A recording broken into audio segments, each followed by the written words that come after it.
This is Attila from MAYHEM, and you are listening to FANTASM Podcast. Phantasm.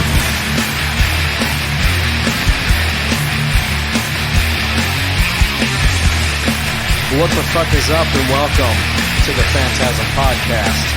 I am Corey Gorchrist, with me, Dr. Vincent West. Hello. We have an amazing episode for you guys. This is a special Friday the 13th edition. Another Friday the 13th edition of the Phantasm Podcast. This one we do have a guest. Doctor, why don't you tell them the guest before we get to the film?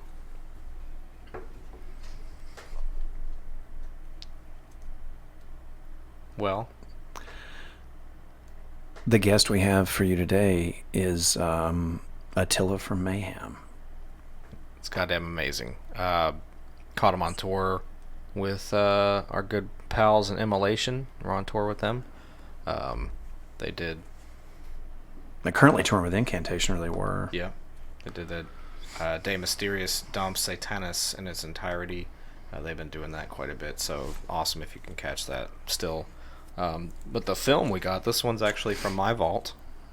And it's one we haven't watched together, I don't think. It looks amazing on Blu-ray, by the way. We got Corey Feldman here from... This was actually shot, I think, for Part 4, but it was never... I don't think it was used. You gonna tell them what it is? It is one of my personal favorites. This is probably my second favorite Jason movie. Friday the 13th, A New Beginning. The mindless, murderous fury that was buried with Jason has been reborn.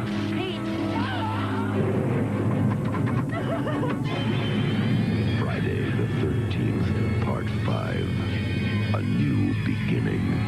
Rated R. Starts Friday at the Lyons Avenue and East Sprague Cinemas. Rated R. At the East Sprague Cinema. That's pretty nasty for the... At the East Sprague Cinema. that's quite the death metal TV spot. Okay, can I say something really nerdy about this scene that's on right now? Do it. I don't know a lot about this film, but I will share something with you guys. Corey Feldman was shooting another movie. I don't remember which one. I think it was the Goonies one. Okay, but this entire scene here that you're watching was shot in Corey Feldman's backyard. Yeah. Is that not true? Yep, it sure is. I was actually told that by a friend of mine that claimed he read it in Fangoria at the time, and I guess it was now true. So thank you, Peter, wherever you are, you Charles Manson-looking bastard. Severe-able fucker. Which, anyway. I forget who it was, but Fangoria, let's talk about that for a second, is coming back. Dude, A printing press has bought the rights from it, and the people in New York that owned Fangoria handed this company everything. Like all the old prints, everything, the vaults. Yeah, I've been trying to share some stuff, because I noticed it switched names from Fangoria Feed to Fangoria. Yeah, and they got the official title back, and they're going to start printing new Fangorias. Well, you know what? I'm sorry, there's these other publications, and I'm not knocking them, but I always like Fangoria, man. It's old school. It's what I read as a kid. Yeah, man. That and Horror Hound. Horror Hound's really good, too. Horror Hound's great. Yeah, it's fantastic. So is Rue Morgue. And there we go. We got the... That's your boy right there. Yeah, it's Roy. Well, that's not Roy. That's the actual Jason.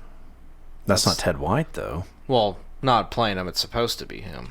It's supposed to be Ted White, yeah. It's technically still Ted White Jason. We haven't gotten a new official Jason. But I'm pretty sure you should ask him when you meet him if that's actually Morgan in that outfit. I bet it is.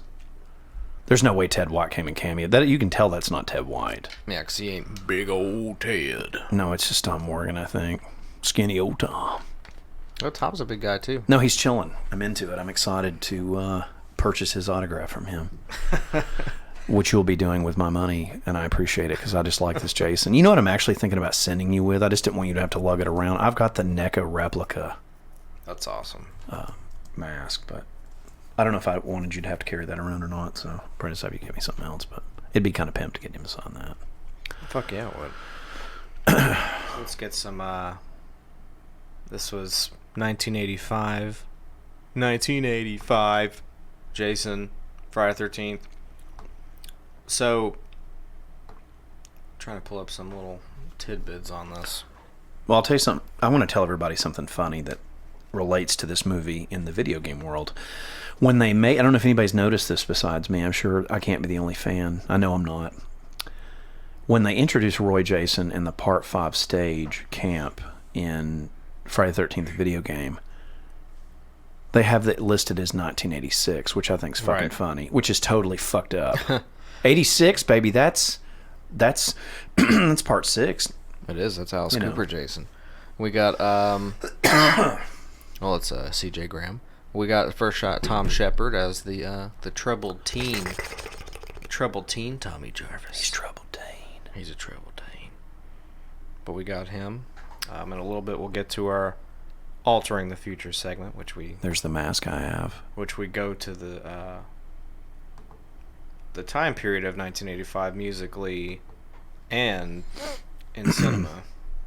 So we'll get to that in a second. I will tell you a true story real quick about the Jason Part 5 mask, if I may. I did fuck Veronica Mork doggy style while I was wearing it. That's hot. I really did. I told her to call me Roy.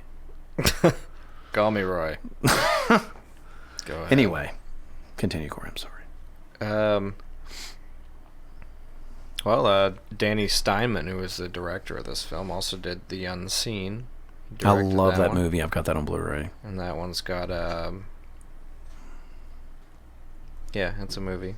Trio of female reporters find themselves staying overnight in a house occupied by hostile being lurking in the basement. So, that's a good one. Savage Streets, he was a writer on that one as well. It's a good movie. Corey met Harry Manfredini. I did. It's got Linda Blair as well in that film. Martin Becker, special makeup effects. And John Vernon was also in that movie. Really? The Late and Great, yeah. I like John Vernon. He was good. Animal House, Killer Clowns. He's the guy in Killer Clowns. That was. He's so fucking cool. Whoopty goddamn to do. That's my favorite. He's been part. in so many good movies. Yeah, man. He was in that damn. What was that movie that we did that you had? Yeah, we did one with him. Curtains. Curtains. Yep. He was sure in is. Curtains. Yeah. Yep. That was our cranial engorgement episode. We recorded one with that movie before, though, and then canned it, remember? Yeah, we did. And then You're like, this movie sucks. You're like, I got it for free off eBay. Yep, I did. Somebody. It came with your, hold on, I can do this. It came with your, Here's the Pinehurst Youth Development Center. Oh, shit. What is the name of that damn movie you got? You rebought it because someone stole it. Motel Hell. Yeah. Yep. It came with your Motel Hell for free. Which you can find on iTunes, Google Play, Stitcher, any of the other places you can find podcasts. There is Mark Venturini, baby. Return of the Living Dead, Late and Great. I need to get the Shepherd spectacles, by the way. Yeah. The John Shepherd spectacles, courtesy. Yeah, that would be pretty cool. I don't remember what I was saying. Yeah, the Motel Hell something. And you got curtains for free. Got curtains for free. We recorded it. It was wintertime. That was our summer. It was either barbecue, winter or fall. Our summer barbecue episode. It's way back there, but it's on there. Yeah, but the first time we recorded it was like cold outside, wasn't it? I don't know. I can't remember shit. We recorded a lot of episodes. I'm not sure what episode we're on now. Even I don't even know. It's like 62 or 3 or. Oh, I thought we'd done more than that. Shit. Well, not counting all the interviews we've done. Those slacking in my old age. Joey, who's hilarious in this movie, basically Part 5 Shelley, if you will, in this film. Definitely. I always wanted to have sex with her, that girl right there. He doesn't last very long. What about you? So. Do you like her?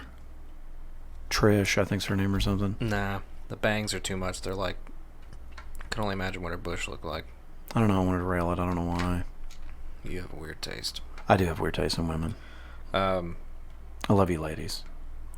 Trying to see what else he was in. Well, he was in Last Resort, National Lampoon, with Corey Feldman, Corey Haim. He did a lot of stuff with them. Who? Dominic. This Brassia. guy right there? No, the guy that plays Joey. Oh, the fat kid. Yeah, the Yeah, he's been in a lot of stuff. He's actually, he's Mark Venturini's victim.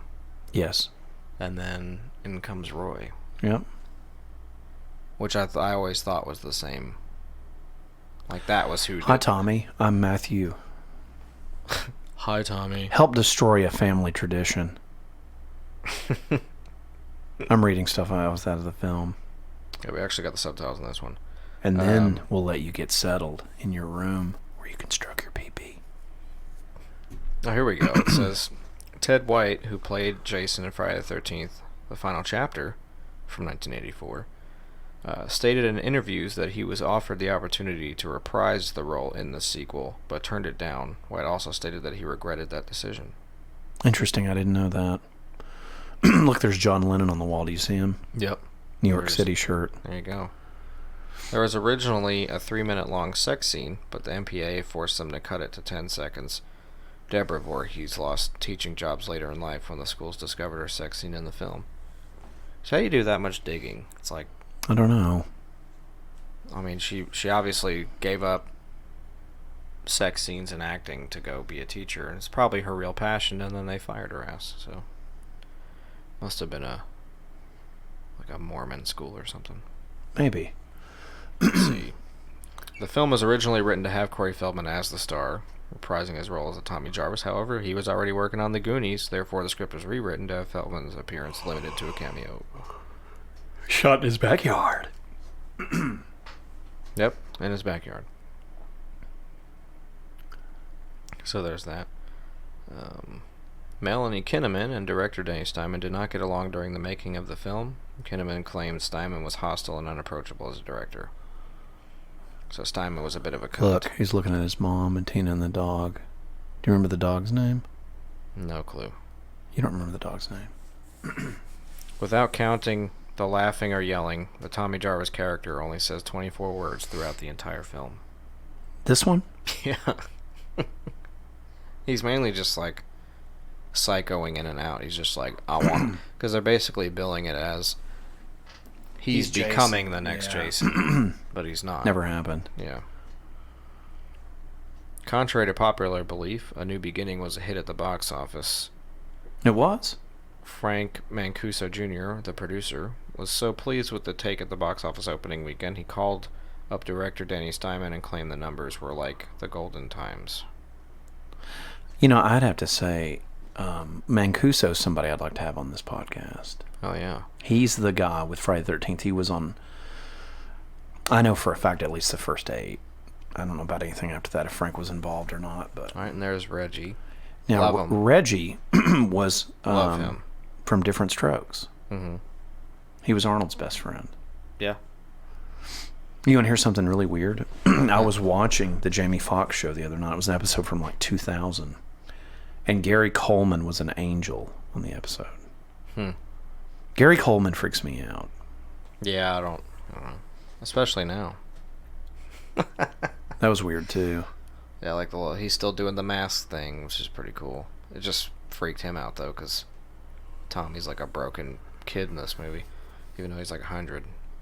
Now, not right now. So this film actually takes place in 1989, the setting for it, which is interesting. It is? It's supposed to take place in 89. Because if you look at the timeline from 84 when he was a kid till how grown he is now. Well, what hell movie is 6 supposed to be? 90s?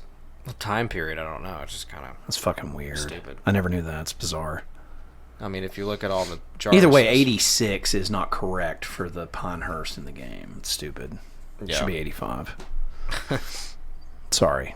You guys get your shit together. Come on. See, Part 3 was originally supposed to center around Part 2, Survivor Ginny, set at a mental institution to which she had been committed due to emotional trauma. However, Steele declined to return, so the concept was shelved.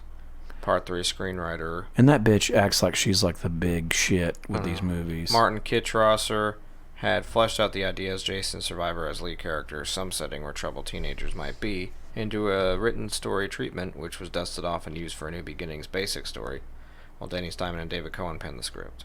Does that not bother you that she turned that down, but yet she's at all these cons wanting money? I mean, I guess, but you know, that's why I like Adrienne King. She was in the next film and got killed off, but she was in the sequel. You know, John Shepard wore cowboy boots in order to look taller, so that's another good tidbit there. Now, is that Tom Morgan right there, or is that just the guy that's supposed to be Tom Morgan? No, oh, that's not him right now. We're talking about the ambulance driver. Sorry, it's sheriff. I'm an idiot. See, John Shepard researched the role of Tommy by working at a state mental hospital. So he actually did some work to be a creep. There's my lady right there. My song is in this movie. Mm-hmm. Which I'm going to have to play for everybody at some point tonight. Not right now. I'll save it. Wow. It goes like this. There is a man with no life in his eyes. That's Tiffany Helm.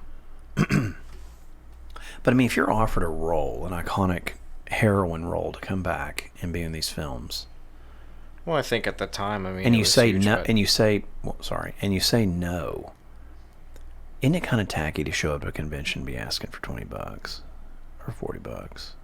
I mean, I guess, you know, with horror It makes me movies- not want her autograph now. Yeah, We're talking about the chick in part 2, the blonde chick, right? yeah. Yeah, it's kind of disappointing. And also, we had a past guest that's on here on part 5, Miguel Nunez Jr. The worst interview maybe we ever did. It was pretty bad. Nothing nice to say about him. Sorry. More Hold on. Hold on. poorly timed on his part. When, Yeah, now go ahead. Yeah, hold on.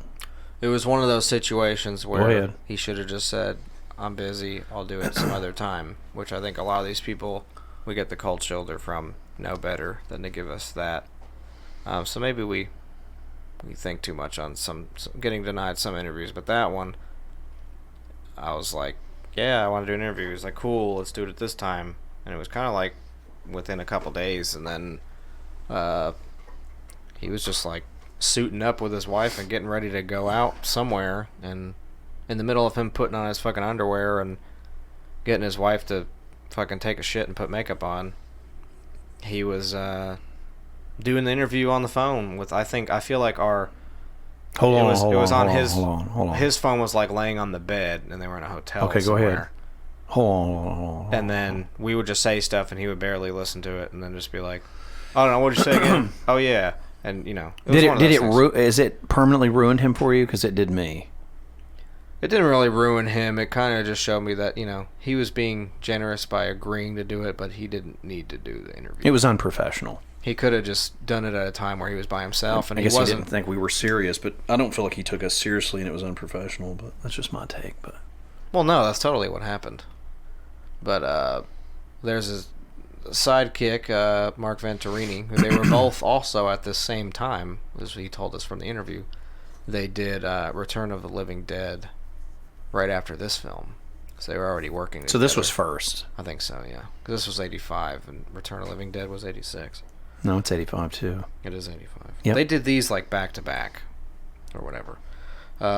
There is a man with no life in his eyes. Anyway, I don't remember which one was first, but I think they did this and then that. he's about to get the axe. Yeah, this was his the first. thumb that candy bar. This was his first movie. This is actually one of my favorite scenes, and they go ahead and they get it over with. It's just little Joey with his candy ball. There is a man with no life in his eyes. I always liked her hair. I had a huge crush on Tiffany Helm growing Really? up. Oh yeah, You wanted to play in her punk pudding? I did. Hey, I got to tell you something about this tablecloth. It feels like a bunch of women that I've killed, and it's like their spandex buns. I tore them off before I had sex with them and then made it into a tablecloth. Feel it. Yeah, it's a candy bar with knife Here. in his eyes. No, not up here. Caress it. Oh yeah, Caress it down here. it's very nice. Yep. Spandex butt. Anyway. Joey.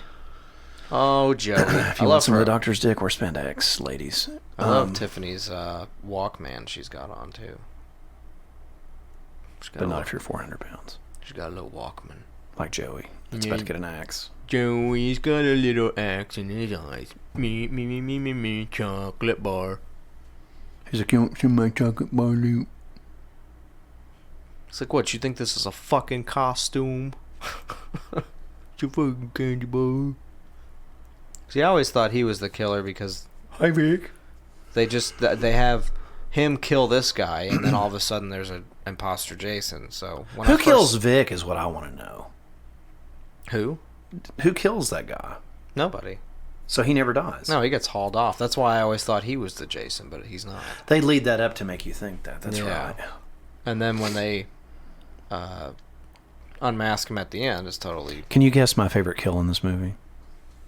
Mm. It's one specifically. Now... Is it not Tiffany Helms? No. Kill? No. Oh, and actually, before you say that... Moped chainsaw? Or moped machete kill? No. My favorite... Beef stew kill? No, hear me out.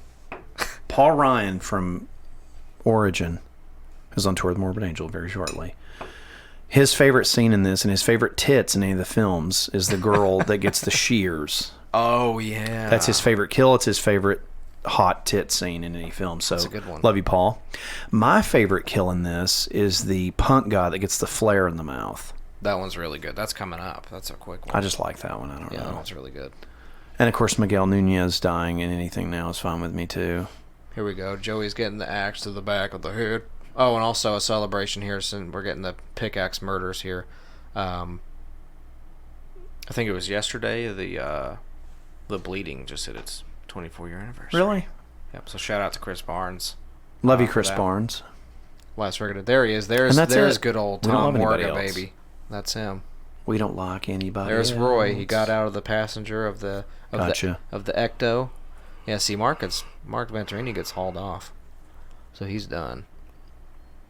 And there's poor old little Tommy Jarvis seen another dead body. So he cut him up to bits, it looks like. Well, yeah, first he hacked him in the back of the fucking... But it looks like he was missing limbs there. Gave him the spine splitter, and then he hacked him up afterward, yeah. Hacked up for barbecue. So, this movie starts off pretty interesting. I don't know if this is the first kill that isn't Jason doing it. And maybe I should know that as a Friday the 13th fan, but... What's that? This is like maybe... If not the first kill. See, there's Roy right there. How many kills it was... Well, see, look, you can kind of see Roy... How he's looking. Is that really Tom Morgan, though? That's Tom Morgan, yeah. Weird. Sure is. So it's weird that the actor actually played the Jason. Usually it would be like an actor, and then they get a different guy to be Tom Morgan. Right. Do you see what I'm saying? Like Tom Morgan would be like a faceless big dude that just played him in the outfit. I didn't know that actor was actually Tom Morgan. He's like, "Come on, Roy, get your hands dirty." Yeah, it's totally Tom Morgan. And then I don't know. It's almost like he. You can kind of tell there he's snapping. Yeah. There it is. He's like, I need to do this. I need to do this more often. Yeah, here's the road flare. He's already getting them, too. He's like, as soon as I get out of this ambulance, I'm going to dress up in my Jason costume. Now, have you played as Roy yet? Oh, it's ridiculous. Have you seen him get his mask knocked off and there's the Tom Morgan face under it? No, that's pretty funny. Yeah. Yeah, it's pretty sick. Give you an off topic here. We'll go back to the kill thing. While you're doing that, I'm going to look up music from 1985 that we get your ass out and fix it. There's this fucking butthole.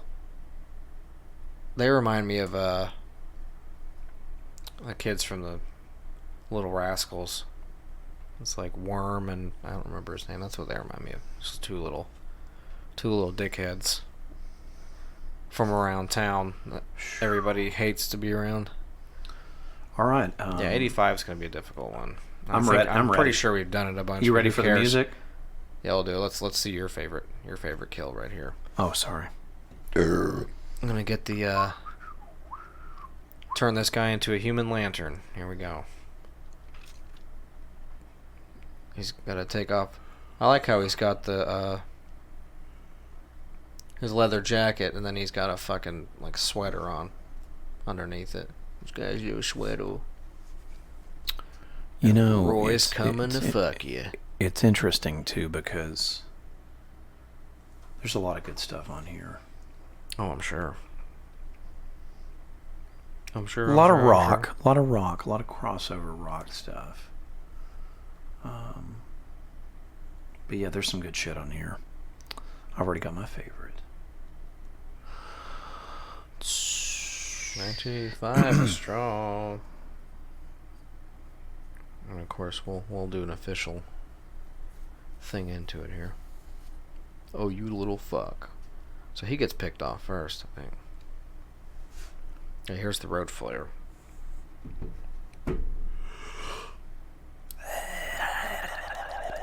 There you go. I did my lizard for everybody before you get the flare, bitch. Nice little shot, because you don't really know what's going on here. There is a man with a flare in his mouth. Boom. Beautiful. I forget how this guy dies. I do too. He just got done taking a whiz. I know they're supposed to be bikers or something, but they look like 50s greasers going to a gay bar. I'm saying they look like the Little Rascals kids, like Yeah, I can see Mud that and too. Worm, whatever their names are. I don't remember how this guy dies. Do you not notice your friend's laid across the front of the car with a flare in his mouth? This guy? No. He has no clue. He has no idea he's gonna die. I think he like hits the horn. He's just like, brrr. He's a fixed car, motherfucker. Maybe he gets stabbed in the side of the face. Is that how he dies? I know he does the horn at the end. He's like, fun. Maybe Jason's in the back seat. Is he the Michael Myers kill? Yep, there he is. That's a Mike Myers kill. Straight machete slash and the horn. That's straight up Mike Myers' first Halloween. Yep, it's good shit. It is good shit. All right. So now that we're back on, guys, we're gonna give you. I don't fuck this up again. Our segment, we take you back in time to 1985 with Alter in the Future. Alter in the Future!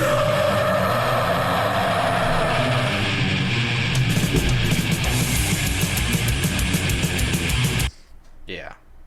I like that.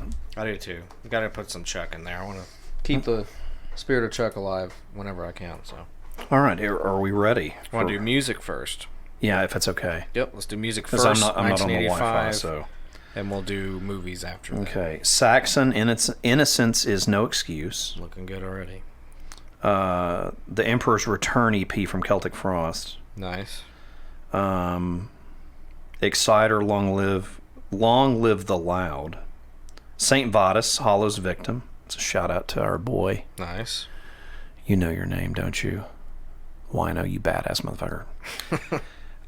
Down with Mirrors. It's an Aerosmith record. Y'all make fun of me for that. It's actually really, really good. No, they have some really good records. Soldiers of the Night by Vicious Rumors. Underrated Bay Area band. Armored Saint, Delirious Nomad. Bathory, The Return. Anthrax, Armed and Dangerous. AC/DC, Fly on the Wall. Love it. Love it. It's a great one. This is just a fun one. Soldiers Under Command from Stryper.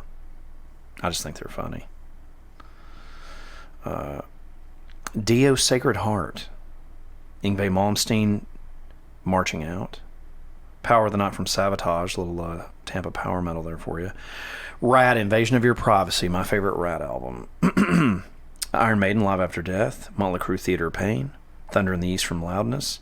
Infernal Overkill from Destruction. Nice. Wasp, The Last Command. Saw them on that tour, open for Kiss, and they blew Kiss off the stage.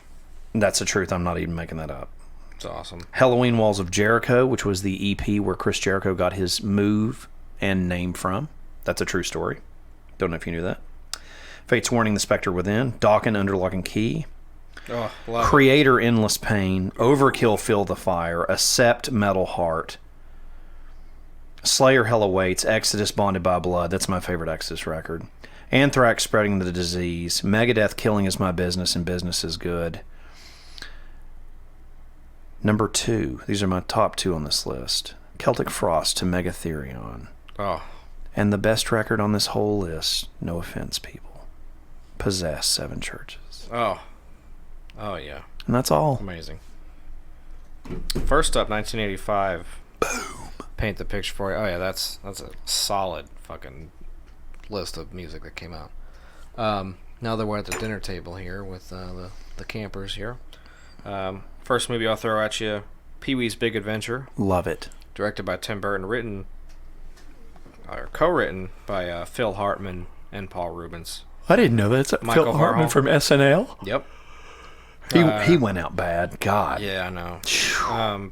And of course, since being a Tim Burton film, the music was scored by Danny Elfman. Epic. Yeah, the whole thing fucking rules. It's a great Beautiful movie. Blu-ray too if you don't have it. Yeah, I need to get it. I also lost my whole list here. Sorry. Of course, you got. I'll just throw these out because obviously I'll throw in some more. You got Return of the Living Dead was the same year. This was filmed right after this one. Your favorite zombie film, isn't it? It is. And The Goonies, of course, as you know, was also filming at the time, which is why I couldn't get CF. good old CF. Yep. Then we got The Breakfast Club. Love it. Rambo: First Blood Part 2. Love it.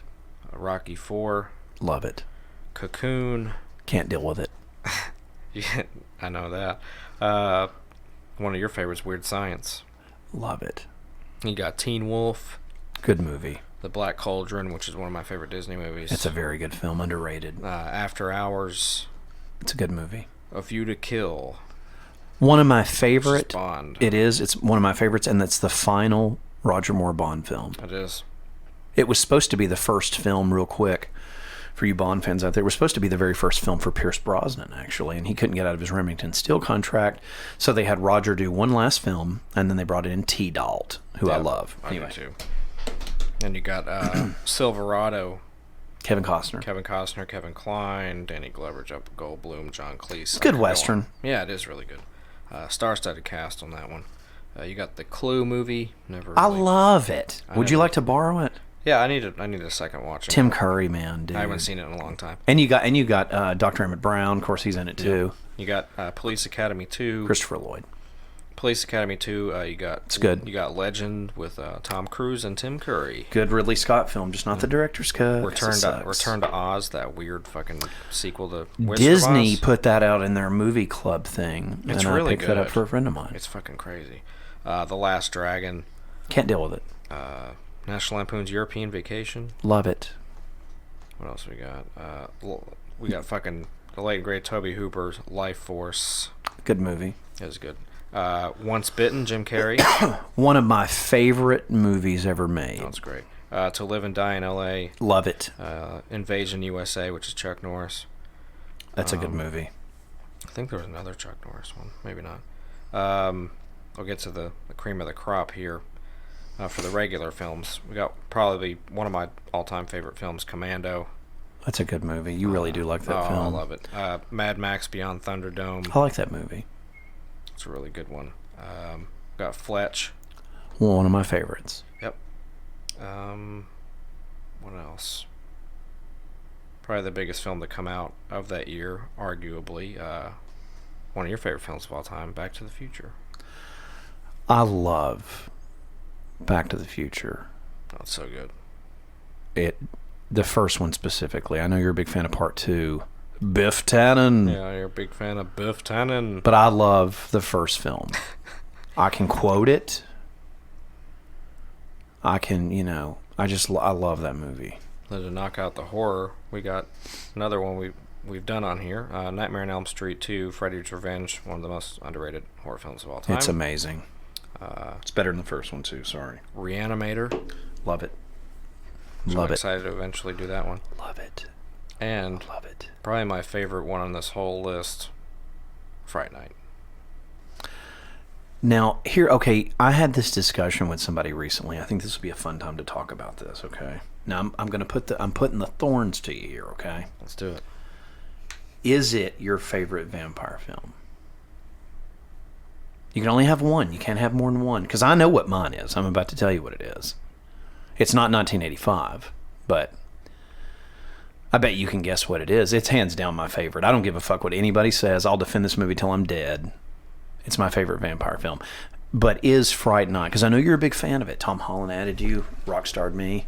I wouldn't say it's really close, but no, I can't. It's put it not at your number favorite one. vampire film. I can't put it at number 1. Mine's Lost Boys. Yeah, that would probably be mine too. I'm sorry. I just can't. Kiefer Sutherland, dude, in Yeah, that movie is ridiculous. It's like, I still believe, which you rode on the elevator with, Yeah. which is amazing. No, I mean it's Tina Turner, sax player. Tim Capello. Yeah, I met Tim Capello. That's insane, Rode him dude. at the elevator. I love Tim Capello. Yeah, and I know there's probably a lot of people that give me flack about this. I mean, and I love Fright Night, but it is not Lost Boys. It just isn't to me. Right. It was 87. I love the whole boardwalk thing, and you got Corey Haim. I'm a big Corey Haim guy. Corey Feldman I like okay, but I love Corey Haim. Corey Haim was the shit. Corey Haim was actually friends with me on MySpace when he died, which was really sad. It fucked with me because it was really him. It was like, I'll tell you a fun story. Corey Haim, he was the first celebrity to ever add me on any kind of social media. I don't know who my favorite part in Lost Boys was Alex Winter. Corey Haim's my favorite. It's fucking Bill. Corey Haim is my favorite part. Bill and the one dude that passed away, the one blonde vampire. Yeah. He was in Thrashing with Robert Russler and Corey, not Corey, that's his name in the movie, Corey Webster, Josh Brolin. Right. Thanos. Yep. Or for the other people out there, Cable. But yeah. People might kill me for this.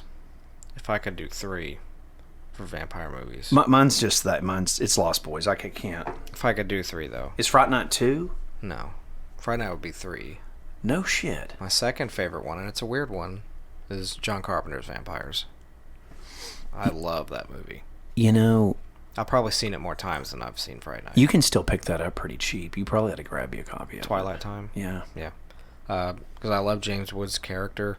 He's just Or you can get you an umbrella version. It looks like a fucking VHS put to Blu-ray. And then, From Dusk Till Dawn I love, but I don't really consider that. I mean, it's supposed to be vampires, and they are, but I don't know. It's a vampire movie, I think, It's just more of like slapstick. Now, did movie. Rodriguez do that movie? Yes. It feels Tarantino-y. He, I think, produced it. I bet he's involved in that more than they even know, but...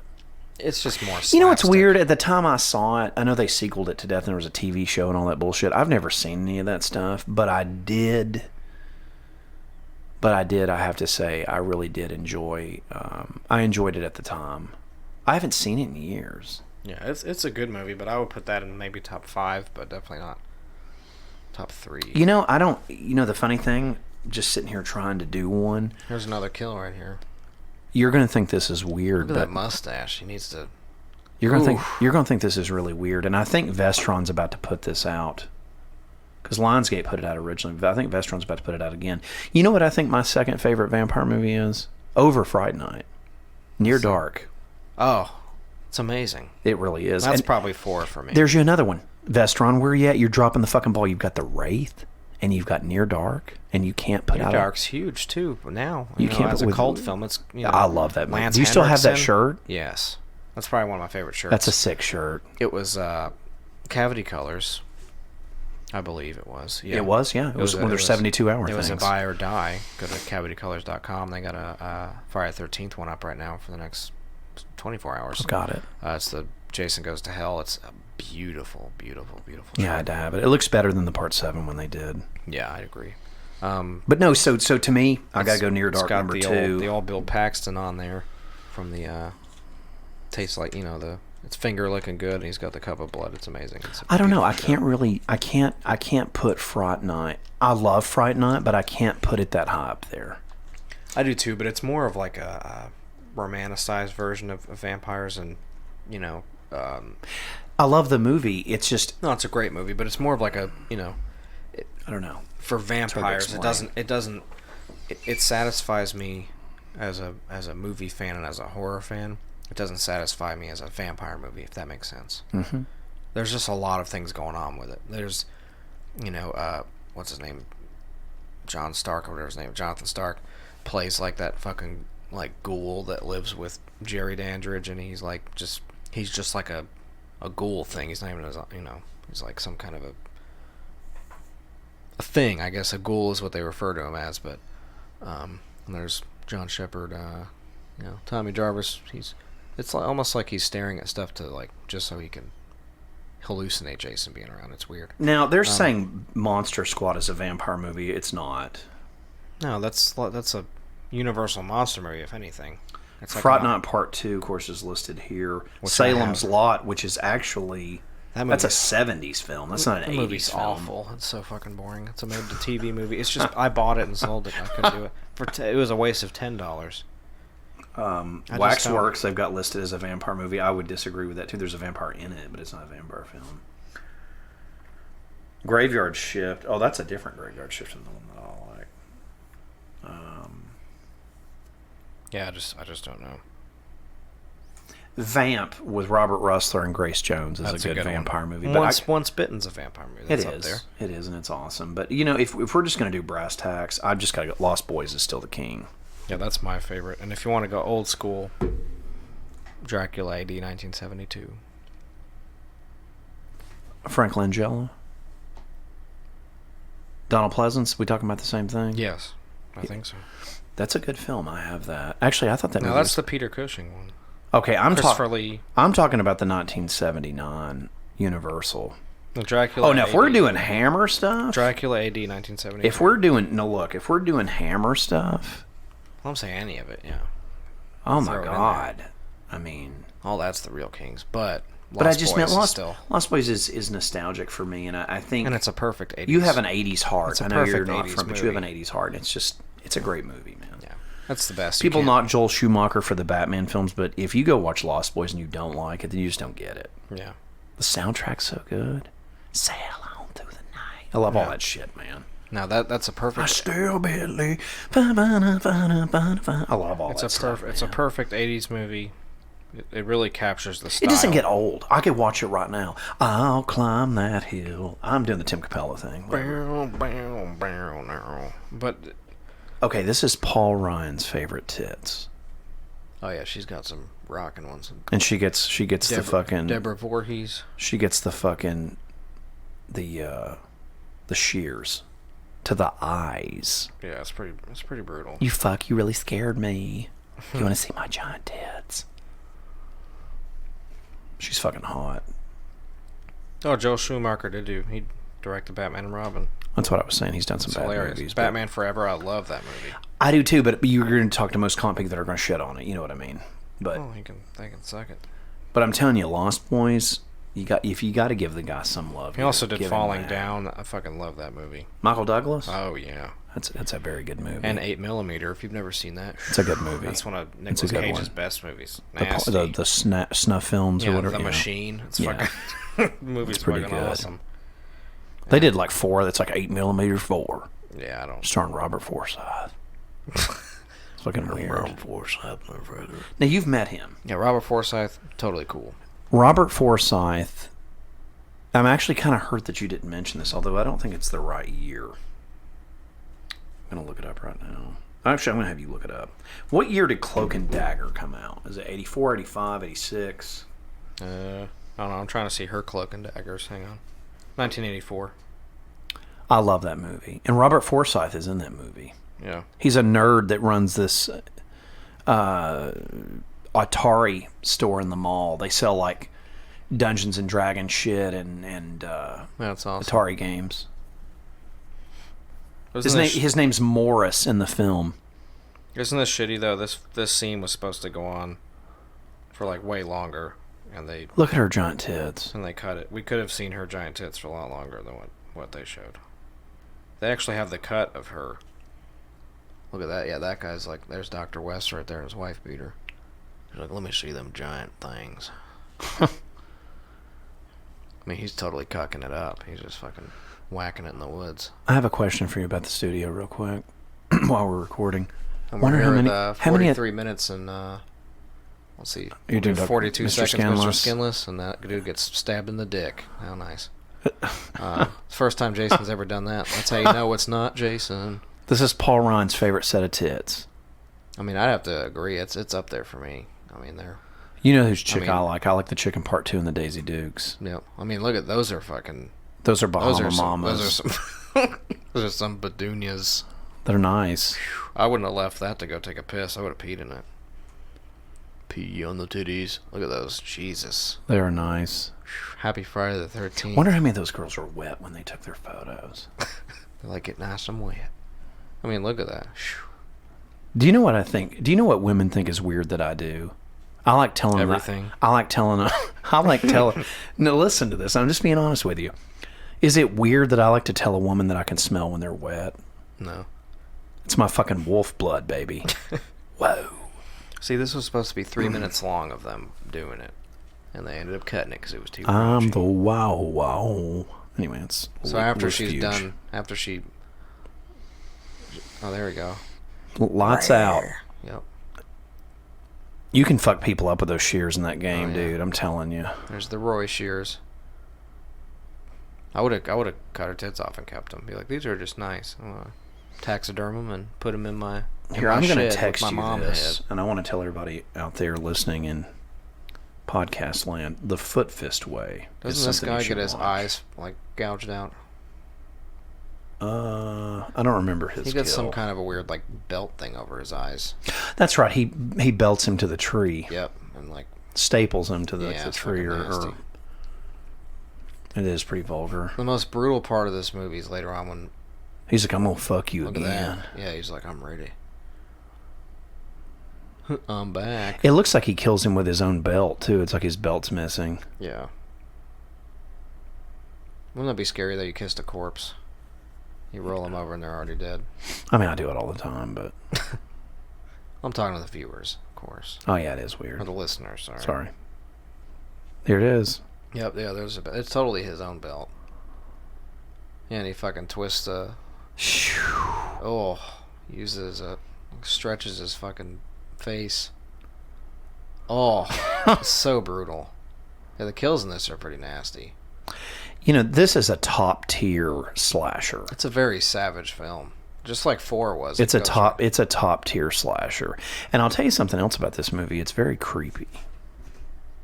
Yeah, because you know it's not. I mean, you don't know. It's also, is this Jason or? Is I love this, the old black man. He's in The Last Starfighter.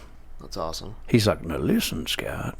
Which, by the way, if anybody out there doesn't know The Last Starfighter, it was directed by Nick Castle, who is the only Michael Myers. Which I read something kind of lame about the new film is that he more or less cameoed in it, and he wasn't Michael Myers the whole film. He was only Really? He was only in it partially as Why? Michael Myers. I don't know. I forget. You'll have to look it up. It was That's gay. kind of good, but he's in the film as much as he could be. I guess he's not really don't know. physically able to obviously do the stunts that they had him do. So apparently, the stunt work for the Michael Myers is very vigorous, and he couldn't like do all the stunt work like that. Ladies, are your pussies wet? Anyway, sorry. Every time I look over to see Cooter. That's a good thing, I guess. Doing a double shot for everybody out there tonight. Doing another episode with Corey. I appreciate him doing this. It's really cool. Haven't seen him in a while. Yeah, that's catch always up. nice. We're at the new home at Stage Diver Radio. We are here live for you on Friday about to be Friday the 13th, actually. Technically, It's Friday the 13th, whatever. It is here in spirit. We're watching it. We're ready. Anyway, the old black man I was talking about, I don't know his name. I feel bad describing him like that, but he's amazing. And he was in Last Starfighter, and I really like him. Because I just want him to walk up to me and be like, look, here, take a couple $100 and go get you something to eat and just relax. I'm just like, okay. All your dreams are going to come true. And I'm like, yeah. He's one of those. He's a motivational character builder. right? For me as a child. Last Starfighter. Also has Lance Guest, who was in Halloween 2. He's like, you want a Coke? I'll get you a Coke. Not cocaine, like Coke Classic. They're driving to the trailer park. Which looks like Last Starfighter, because that whole movie is about a trailer park. Yeah. You ever seen trailer that? park? You ever seen Last Starfighter? Yeah. I They're like actually that movie. supposed to remake it. That's really lame. It sounded good from what I read about it. It wasn't. It was in the right hands. Oh, okay. Some of that actually is into it. Yeah, something like that. Come on, I'm okay. She's like, why don't you come in here and smell my fresh pussy? I love your Goodwill button-up, John. Now, see, what I would do there is smell the truck seat. Here we go. Here is... You missed that. yeah. Here is Demon. He's like, hold on. There's Corey's favorite actor that took a Christian shit on him. See, I love him in this film, too. He pinched a Christian loaf on you right in your mouth that day. Hold on. I'm not even going to wipe. I'm just going to pinch it in your mouth. I had Waffle House last night. I'm pinching your mouth. Yeah. Hold on. I'm pinching your mouth. You should. I need to, because I still have his number. We actually talk from time to time. like nothing. On Facebook, or you text each other? No, text. Like nothing ever happened. I always wondered if I... Oh, he doesn't respond? No, he's just like, hold on. Hold on. I'm going to pinch a loaf off your mouth. No, usually if it's a holiday or it's his birthday or something, I'll just be like, hey, happy birthday or Merry Christmas. He'll be like, you too, man, and blah, blah. He actually responds, But I wonder if he has that Wonder Bible, whatever you just showed me. Probably. It's probably on speed dial. Hey guys, you remember when Mitch told us to record that commercial? Yeah, man, but we still got plenty of time. Mm-hmm. That was like a month ago. We should probably do that. Oh, that sounds exhausting. Bingy, do the commercial. Why do I have to do it? Because Terry does stuff, I do stuff. What do you do? What are you doing? I'll tell you what you do now. You're doing commercials. If that's the case, then can you give me some music then, Terry? Yeah, I got you, fam. Great, now he's demanding production.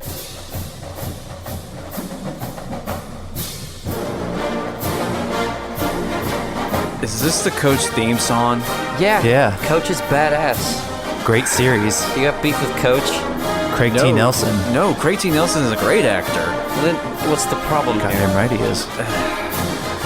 Highest Lander podcast. Talk about movies, conspiracies, and generally just make fun of me because fuck my life. Yeah, I think that just about nails it, boys. Yeah, that's pretty accurate. Back to your regularly scheduled podcast. Check us out Sundays or Monday, depending on how we feel. I love the Pirate Bay. But at Texas Frightmare, old Jarrett is going to be giving away a free month of service, so I'll watch it, or I'll just give you the code, because I don't really... It's fine. Who's Jared? The guy that'll be at the Shutter booth at Texas Frightmare. I thought you got it, Jared.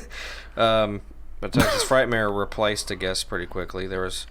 Who canceled? I guess Sean Hattasey. Who's Sean Hattasey? I have no idea who that is. He was he was supposed to be a guest. Okay. And he canceled. He's on Animal Kingdom TNT. I don't know what else he does. Wow, that sounds terrible. I don't know. But they replaced him with Diamond Dallas Page, so I'm all right with it. It's just pretty awesome. So you got a good guest out of a lame one. Yep. And I've met Diamond Dallas Page. He's a great man. He's very... Well, what's cool about that, too, is, and a lot of people don't know this, but Corey helped him invent his yoga style. I did. It was the New York Moon Frog. Because Diamond Dallas, I believe, is from New Jersey, so they're kind of brothers across the lake. And he's Jewish, too. I didn't know that. He sure is. That's kind of cool. He's a big man. He is. I Kind of felt intimidating. his actual belt over my shoulder. It was the size of me. It was probably heavy as shit, too. It was heavy. I forgot Tommy beats the shit out of that fucking motorcycle retard. Fucking That's funny. that trailer tard. He's like, hold on. Like, smoke. So has he not done the screaming crybaby thing where he gets the machete yet? No, I don't think so. I don't know if I talked through it or not. And there's Shavar Ross. He's taking It happens. off. Oh, shit. I mean, I'm sitting around because as a grown-up. Here, you want some of this joint? No, hold on. Yeah, I don't have some here. Hold on. Some damn enchiladas. Hold on. I gotta go take a shit. Hold on. This scene, though, is pretty satisfying going back to that because he just gets killed in the crapper. Well, Which it should be me in the crapper is what it feels like. Where Yeah. he's taking a big enchilada dump on me. you're the toilet. And we tried talking about that, I was like, so, were you actually taking a shit? And he's like, hold on. And what was that again? Is that interview actually up where people can hear it? Yeah, it's been up. It's awful. Oh, that's what you tried to edit it. Yeah, and for those save of it, you but- that don't know, I edited that for like 3 hours to try and get it to where he didn't look bad. That's how professional I am, okay? Well, I think you and I are both very professional. And if I wanted to... But we're not going to be anymore as we give people bad movies when they give bad interviews. Hey, you know what else? I'll even get a plug for us because Charles Band is going to be at the Full Moon booth whenever we do it. So I'll be like, I don't know how I'm going to approach him. I'll just be like, can you just say you're getting the Charles Band treatment on Phantasm? I really want to because it's him. Well, is it okay if I announce our first Charles Band cast? Yeah, let's do it. It's Eric Cutler from Autopsy. Eric cut the cheese from Cutler from Autopsy. Yep. He was someone I asked to do the interview, and we did it, and you'll hear it. It's kind of a foot long, and kind of. We're just gonna leave it at we're gonna leave it be. But I'll tell you, the all-star of Charles Band that gets that actually deserves like a whole Charles Band marathon is the vocalist for Decrepit Birth, Bill Robinson. He deserves the was a decrepit butt. He deserves literally he deserves the nastiest, most god-awful film I can find. We might have to go Trauma for him. I don't know. No, he's getting Charles Band because those are some bad movies. The Trauma's bad on purpose. The Charles Band movie's kind of... yeah, they try to be good and they're just awful. Now, some of it's good, but most of it sucks. There's a good old rip there. And now you're stuck inside with your... I have a question, too. I just want to ask our audience this. I want to ask you this. I just want to say that I'm not impressed by A Quiet Place. It's some alien film. I mean, it looks like Signs. It's like the best horror film in 500 years, and it's like The Quiet Place. Look, guys, you can say what you want about... It's a quiet whatever place. about M. Night Shyamalan, but... Quiet Place. It's pretty bad that we're in 2018 and they're mimicking his movies. And they're mimicking M. Night Shyamalan movies. That makes me feel Quiet Place. Look. And he gets the... Hold on. I'm not dead yet. He gets the Corey spear through the toilet. Oh, I want to see another movie, and it's pulled up on my thing here, and that's why I want to talk about it, because it's a whole big ad, because Hollywood's shoving it in everyone's face. What a fucking shit sandwich that Rampage movie. Good lord. Even Michael Bay's like, God, what a fucking turd. Can I say something here? And I really want to make fun of him. The worst part of the whole thing is that trailer. It's like, he knocks over a giant Dave & Buster's, and it shows product places Dave & Buster's in the trailer. It's like, who goes to Dave & Buster's? Okay, first of all, I'm ashamed to say that I like Jeffrey Dean Morgan because he's in that film, but I do. Well, they probably gave him a fat paycheck. He's like, wow, but this is like 5. Is it just me, or does paychecks. every year The Rock put out some horrible movie? Like, I'm not watching that Jumanji thing. I keep having people get me to watch that. I'm like, I'm not watching it. I'm sorry. Now, Vincent, you need to go see that Jumanji. I mean, I don't even like the Robin Williams one, you know. It's just not my thing. It's nothing against people that do. If you grew up with that, maybe you did, Corey. I just, you know. I did. It was all right, but I'm not going to push it on people. Like, what? You haven't seen Jumanji? But The Rock does not sell me on anything, because I haven't liked really any of his movies. I like him as a wrestler. I like The Scorpion King, like the first one, and then... No, I'm not talking about... This has nothing to do with wrestling. I'm saying, really how many of these bad movies does he make? Like that thing... There was like some, I don't know. It's something every year. He's good as a supporting actor. And this stuff makes all this money. He's good as a supporting actor. And I'm not even talking about Fast and Furious. You can say what you... Oh, here he is. He's like, he hurt me, Ma. He hurt me. Yep, there's you know who actually... It's Eric Cutler. It is. He's driving around on his moped. We're going to introduce Eric Cutler tonight, and he's about to get cut. He pissed me off. That Vincent guy's stupid. He made fun of deathcore, and I have friends that are deathcore. Yeah, I tell you, the ultimate Charles Band, though, is probably going to be the Bill Robinson if we ever unearth that turd. Oh, we will. It's there. Because he's a rat fuck son of a bitch in that interview. He really is. He's a complete anus. He's a fucking stool softener. He's fucking Activia. Amazing vocalist. I love the band. Matt Satella's an incredibly professional and nice guy. There we go. But yep, there's your head, boy. See Eric Cutler. There's your autopsy. They'll perform it later. Jason Voorhees did it. Well, Roy did it. Yep. It's about time you fuck wad. I don't remember how she dies. She gets souped. Yep. She gets thrown. She gets to eat her own shit right here. You hear me, Junior? You dumb? Whoops. There it goes. Ooh, she gets hit right in the fucking forehead, and there goes her stew. Look, tomato mush. Look pretty gross. Ketchup. There you go. Well, yeah, he'll get the Charles man. And but Rampage, what a fucking piece of shit. Just, I mean, it does look awful. I didn't even care about the video game when it came out. I mean, nobody remembers that fucking game. That's why they had to make an hour and a half CGI movie about it starring The Rock. So, I mean, the monsters look terrible. The Dave & Buster's thing just got me. I was just like, wow. It's not even. It just looks awful. You know, another thing that tanked. If you're gonna do product placement, don't put it in the fucking. I'm so trailer. happy about this. Pacific Rim didn't make any money. It looked like that looked worse than Rampage. Let's talk about that a minute. I don't like the fucking first one. Well, it's not. Everybody's like, it is so good, man. The first one, Toro, he's fucking awesome. The first one has a lot of promise because it's basically like an American film that's supposed to be like an anime. That's basically what it is. It's awful. It takes what's all I get quote unquote good about anime and puts it into an American 2-hour long Guillermo del Toro, Michael Bay bullshit film. And but it was entertaining. It was cool to see it for the first time, but it doesn't have a lot of rewatch value. And then the second movie, seeing it just looks so bad. Like the CGI got worse. Look it up. It didn't make any money. It's a failure. They were supposed to put it out like years and years ago, and it looks like it's got the black guy he talks like this because he uses his British accent from Force Awakens. He's gonna get in that John Ray belt and pretend it's a Godzilla film. It's because they had Charlie Hunnam, who's British, and then they have to get a British black guy. Deal with that movie. Just looked it looked like a Netflix original. It looked worse than that. It looks like almost like a fucking Full Moon Pictures presents Pacific Rim 5 only at Redbox. It just looks terrible. It was so bad. Yeah, I couldn't believe it. The trailers for it. The first one looked really good because they took a lot of time to make it, and this new one, it looked like they were just like, we're CGI foot long. Well, just look like it's a Pacific Rim, the video game. It's like, we're just gonna make it into a movie, and then they made the second one, which just looks so bad. Do you know what movie I will tell you, and I think it tanked, but I really liked it, was Tomb Raider.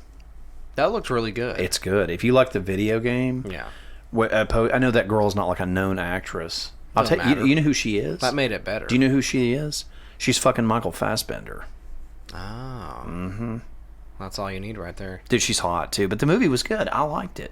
And you remember Russell that I like so much from Vice Principals? No. He's the villain in it. Oh, I can't remember. Chris Coggins, whatever, something Coggins. Walter Coggins. Walter Coggins. Great in it. Great. And I'll have people literally be like, it was really good. I mean, if you like the video game, it's good. Right. But yeah, I've watched a lot of stuff that surprised me, but I mean, I'm not as critical as a lot of people might think I am about films. If I enjoy it, I enjoy it. But there's some just really bad things out there, and I'm sorry, that Jumanji, anything with The Rock in it, I just don't want to see it. I don't either. He's never really had a film I mean, I'm surprised he's not fucking ruining the Avengers film. I'm surprised it's not Thanos. It's The Rock. No, that's more for like the X-Men movies. Just be like, here's The Rock as a villain. Brr. It's just stupid, but. Yeah, I don't know, man. She's butt ugly. She looks like a foot. Sorry. No, she's not attractive at all. And he's like crying. He's like, I wanted to get my little clitty emptied. He's like, I'm a stutterer and I can't get women. There is a man with no life in his eyes. Isn't that coming up? Yeah, he's like, I'm gonna go see if she wants my dick. I think that's what he does. He goes and bothers her. Is this the fear? Yeah, it is. I feel like we should play it. Can we play it? Do you want to play it? Yeah, I'll pull it up. It's better than seeing Rampage, Dwayne Johnson in the theater. See it on the biggest screen possible. I'd like to talk to you, huh? I need to talk to you. Can it wait? What's the song called? Yeah, I had a major crush on her. What's the song? Hold on. Let me pull it up on my thing so I can tell you what it is. Vincent's gonna pull it up and tell me what it is. Oh, there he is. Look, he didn't even make it out of her room. Jesus. He's got a cleaver most of the time, which is pretty awesome. Which is really what's on the cover of this 8-movie collection on Blu-ray. It's Roy, essentially. It's got him with the little cleaver. It's not even Jason, which means it's an imposter Blu-ray collection. His Eyes by Pseudo Echo. There it is. Enjoy. It's actually my new theme on this podcast I've chosen because I have no life in my eyes anymore. There we go. Yeah, baby. Which, if you guys ever find the the CDs of these. I think there was a box set released. Those are way out of print, and really the only way to hear a lot of these songs. I'm sure they have it on digital, but if you want physical copies, if you catch Harry Manfredini at a con, he has them sometimes. You can buy them off of him. You can get this soundtrack with these songs on it? There's like a whole collection of them. That's the only way to get them, because they're impossible to find. I'd love to have this. Yeah, this shit's fucking rocking, man. Ugh. Saggy titties, you look like a Friday the 13th, baby. Phantasm. Sometimes, Robin, you are just so stupid with your man titties. She's like a hot mess, I just don't. Granny panties. The Pink Panther up there. Yep. Roy's about to cut out her Pink Panther. Mr. Skinless. Yep. Probably missed a bunch of Mr. Skinless. If it's a Jason film, you can expect it. You know, 3 or 4, about every chick in the movie. Yeah. Pseudo Echo, baby.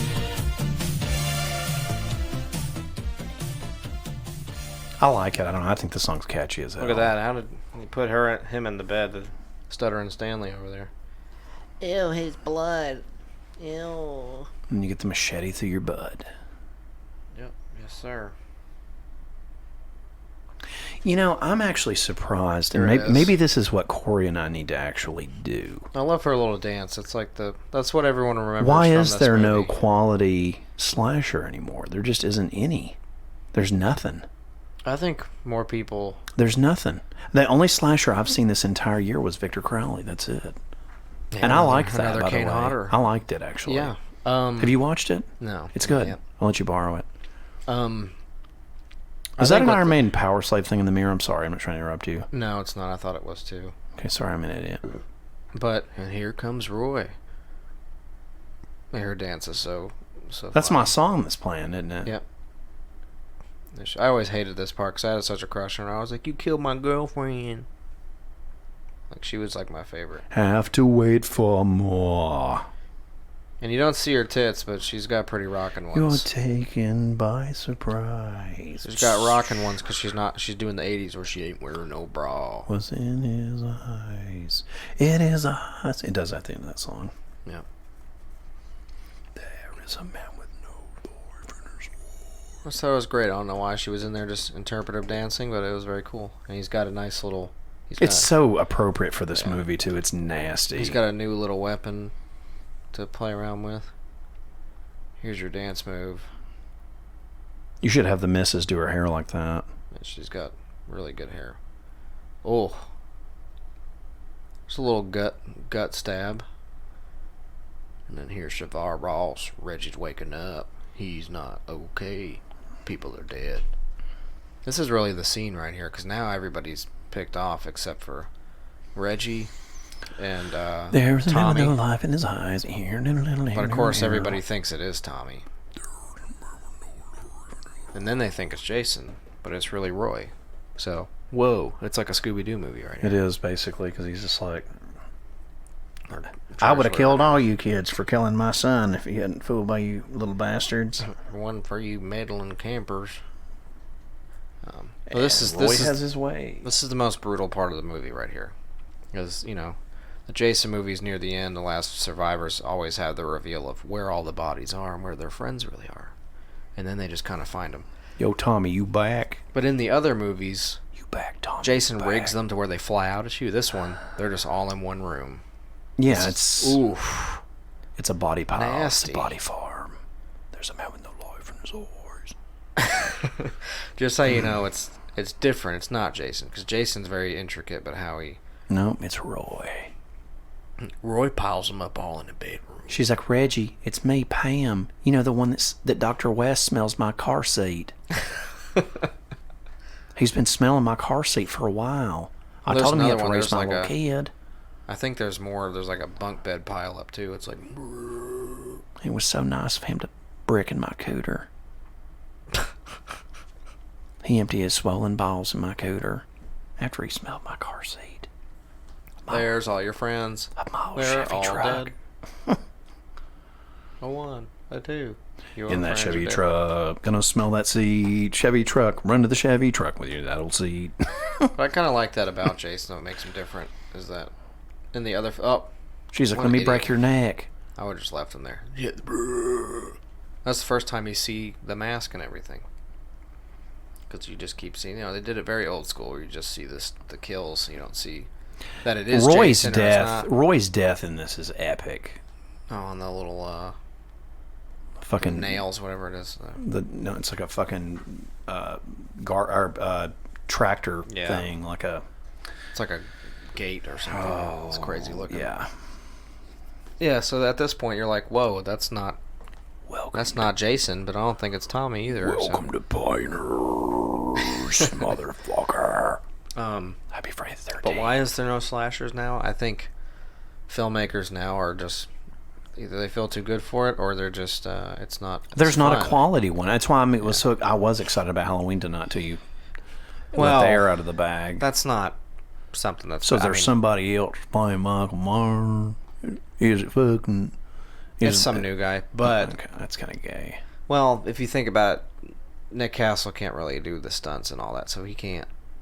He just couldn't do most of that. He did. Well, I saw pictures of him like dressed up with the blood on his hands, though. No, he's there. He's in shots. Yeah, he's in the shots, like still shots and stuff. But for actual, like... Well, that's kind of cool, though. Yeah, and the guy They did it artistically where he didn't fuck his shit up. I mean, he's like 90 or something. And the guy that... Yeah, and the guy that they gave it to, Nick Castle praised and loved him and gave him, he was like, it's on you now. And, passed the torch to him. So I think if Nick Castle did that, then that's the right thing. Have I done my Sean Clark intro for you? Check it out.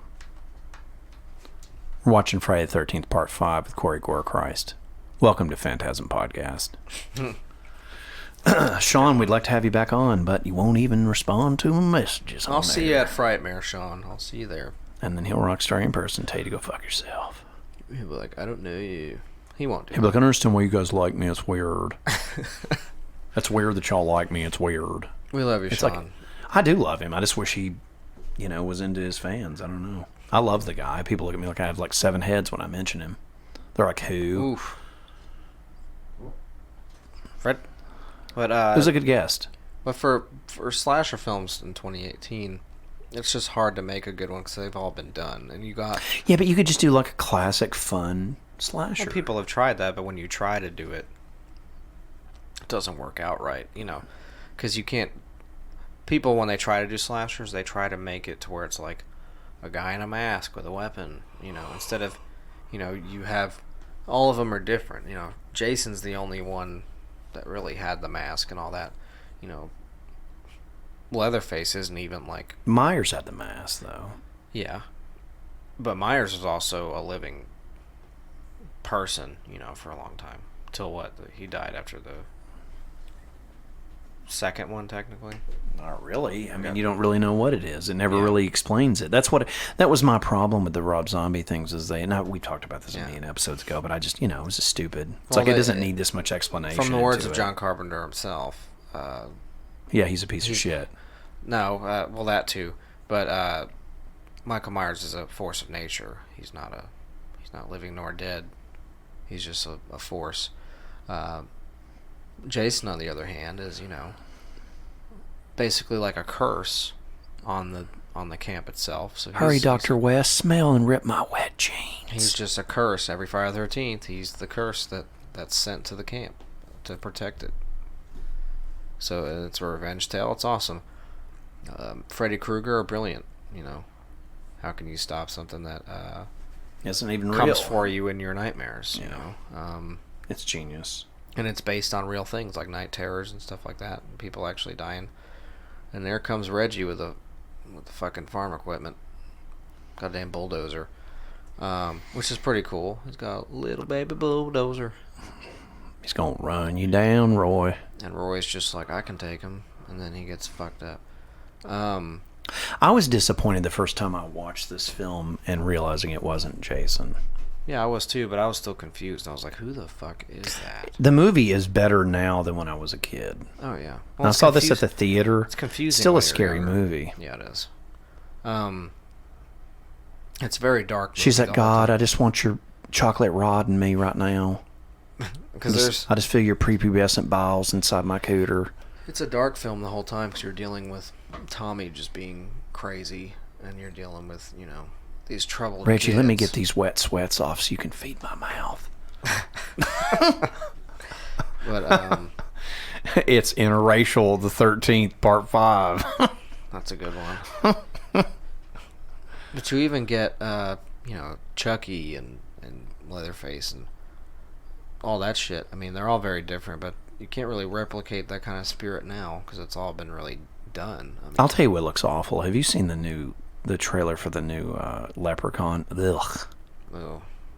I mean, the last one was god-awful. This one looks even worse. See, they didn't even... The Leprechaun movies are just laughable. I mean, they're not... Well, I mean, but it's just not the same thing. It's like, just stop. The first one was good. Jennifer Aniston. Dude, my favorite's like Part 3. Whatever, they're in Vegas. I love that movie. Yeah, that one's good. The first three are alright, but they're still just like, Yeah, they're not great. They are what they are. It's a fucking leprechaun. I mean, you can only go Yeah, you can only... It's a leprechaun. And But it's Warwick Davis. That's what does it for me. It's pretty awesome. Yeah, and if he's not there, it's a turd. Yeah, you can't get Hornswoggle Daniels or whatever. Yeah, that guy didn't last, did he? It's James Hornswoggle Daniels or whatever the fuck his name is. Yeah, I had no interest. Cogglebutt. I mean, I've got it in that collection, but I'm just like, whatever. I think it was easier to make slashers back in the day like this because they were all just coming out, so there was so much room for fresh ideas. But I think there's room for, do you not, of somebody to make one just with a killer, and it's fun, and it's like a new iconic killer. I just think now... I think it can be done. I just think now there's no demand for it. People are just into fucking stupid jump scare ghost movies and for horror, and then the comic book movies are huge, and those are going to keep on going, and now there's a Star Wars movie every year to go up against, and I mean, there's just not really any horror coming out, period. I mean, there's just not anymore. But I think there's room for it, don't you? There's not enough.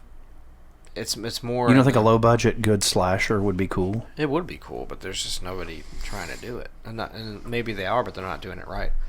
I think horror right now, as far as cinema, is due to come back, and I think right now it's in the indie market, and it's there right now. It's hard to get it up to the so much stuff gets stolen now too. Like back in the day, a lot of these movies got their popularity from video store rentals. Yeah, and you can't really independent mom and pop video store rentals. I'm not even talking about Cocksucker. Yeah. Blockbuster, I mean.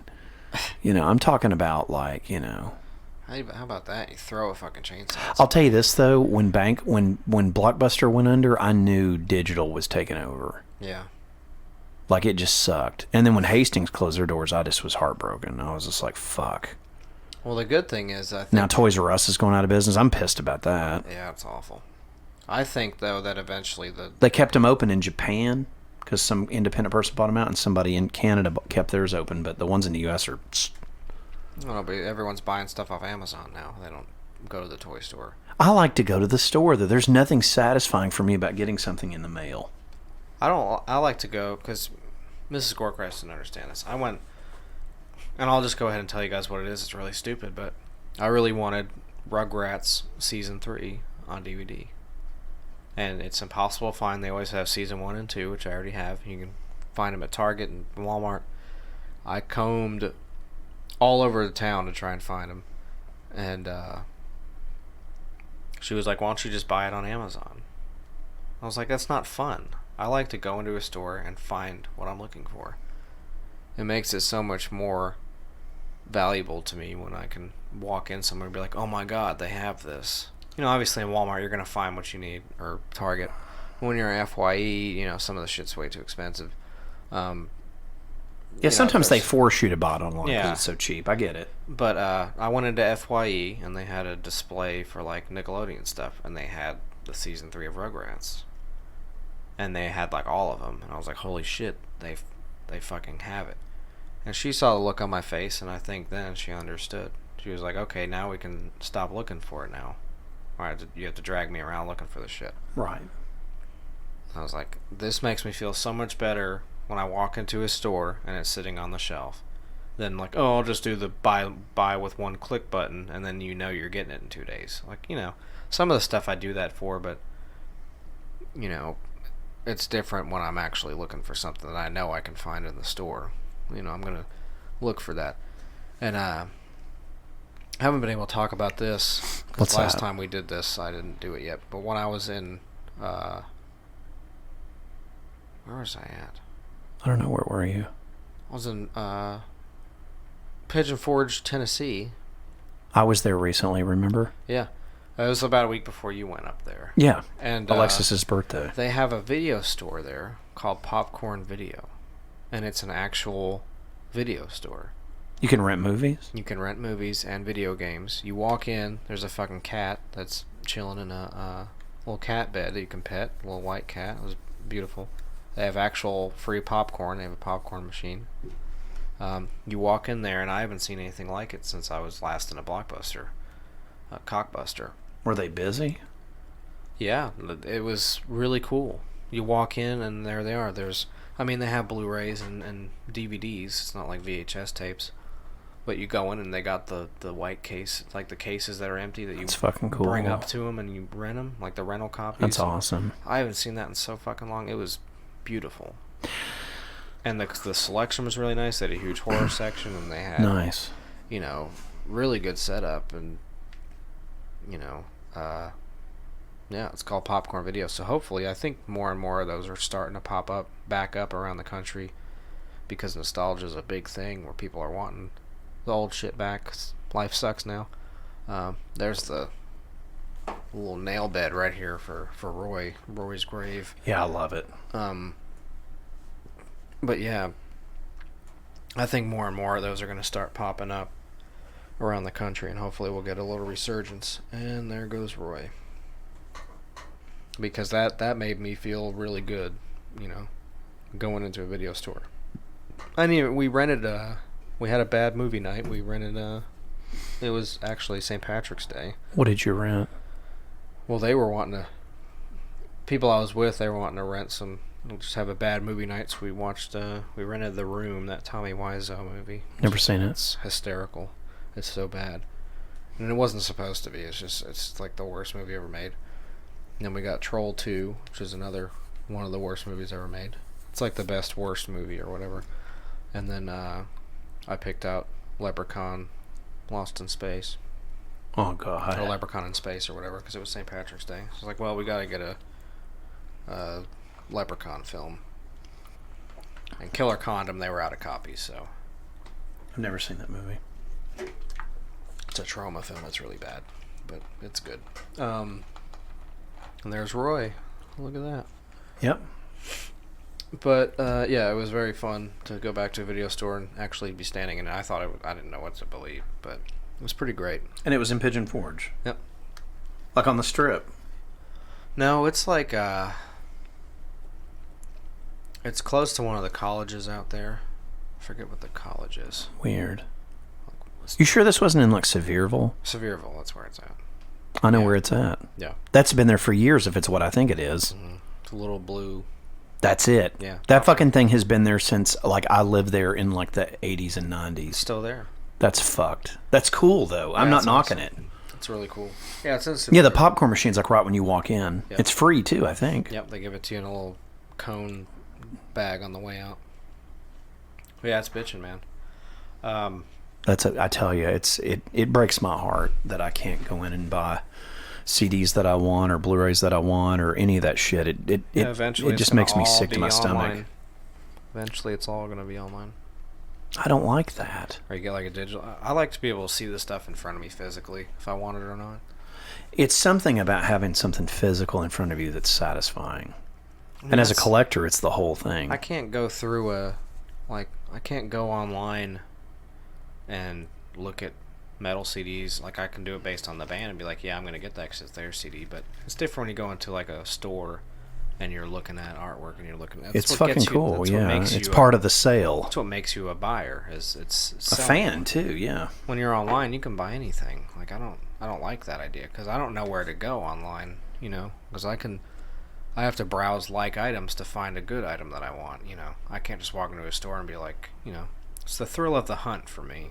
And I know it is for you too. Totally. As a collector, especially, the thrill of the hunt is being able to come across things and buy them on the spot. Like, ooh, I gotta have. And this. you can, but it's so hard nowadays. It really is. It's so. Well, now you have to have an idea of what you want and then look for it specifically, but online. Yeah, it's frustrating. And you can pretty much find anything online that you want. So it's kind of pointless because online it's like, oh, well, if you're willing to pay the money, then here you go. But it's so much more satisfying when you go to a store somewhere and you find it for the store price and it's still there instead of like $1 million, you know. It's way more satisfying that way. But that's the way our times are, where we don't really have any new slashers coming around. And look at that fake rainstorm on there too. It's just like it reminds me of the beginning of the film in Corey Feldman's backyard. Look, I mean, it's fake rain, but my God, it's like they're like nailing it. It's like they're using like a water hose or what. Right. Yeah, they're really trying. But we have we should do that. We should do if we ever have a festival, like a horror convention, we should have a thing where hot girls are like, instead of we get them like, you know, instead of the wet t-shirt, it's kind of that idea, but we've got them like outside where the serial killer's looking for them, and we're sitting there hitting them with the hose, the fake rain. I don't know. It'll be fun. Have some kind of a horror simulator, little horror house. I never was scared of him. He looks like a weenie. He is a weenie. I mean, he's an awful actor. This guy shouldn't be allowed to act. Like, he's the worst part of this film. And he's not even really it's just like the whole movie's like he's having an anxiety attack. That's exactly what it is. I mean, I'm not, you know, 'cause he's afraid I have anxiety. I'm not making fun of people that have that. I'm just saying that's what he looks like in this film. It's just fucking stupid. He's like, oh, wait. I don't know. I'm glad he only had 24 words. So it was kind of, you know, the other characters. Roy's 22 many, right? Yeah, Roy is the only reason I love this film, really. Oh, Roy's the shit. Look, the movie's fun. The movie plays out good. The kills are great. Right there, he sees. The Ted White Jason. It's bitching. So my question is, so they wanted Ted White to play the ambulance driver in this film? Well, no, they wanted him to be Jason again.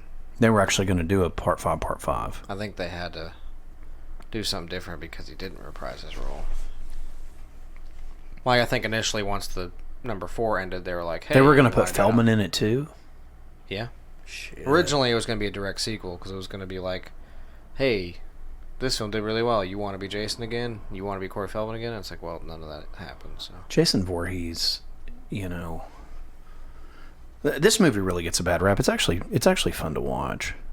It is. All the Jason movies are, really. I mean, once it gets down to, you know, Jason Goes to Hell and Jason X, you kind of question everything, but... And happy Friday the 13th to everybody out there. It is officially 12 o'clock on our end, so we're actually wrapping up on Friday the 13th, so... And we'll have this one up before the other one. We will. Indeed. And now the psychosis of this whole thing, you know, Tommy's got Roy's mask in his room, but it goes from this to the Tom Matthews portrayal of Tommy Jarvis, where he's more like crazed to make sure that God, we got that. That was pretty brutal. But he's in the Roy mask. But that Tommy Jarvis, the portrayal of him was that he's crazy and he's like trying to make sure Jason's really dead because he's haunting him. But that one, he's like the killer, and then I don't know. So it's confusing. Yeah, all of it's. It showed Miguel Flake Jr.'s thing.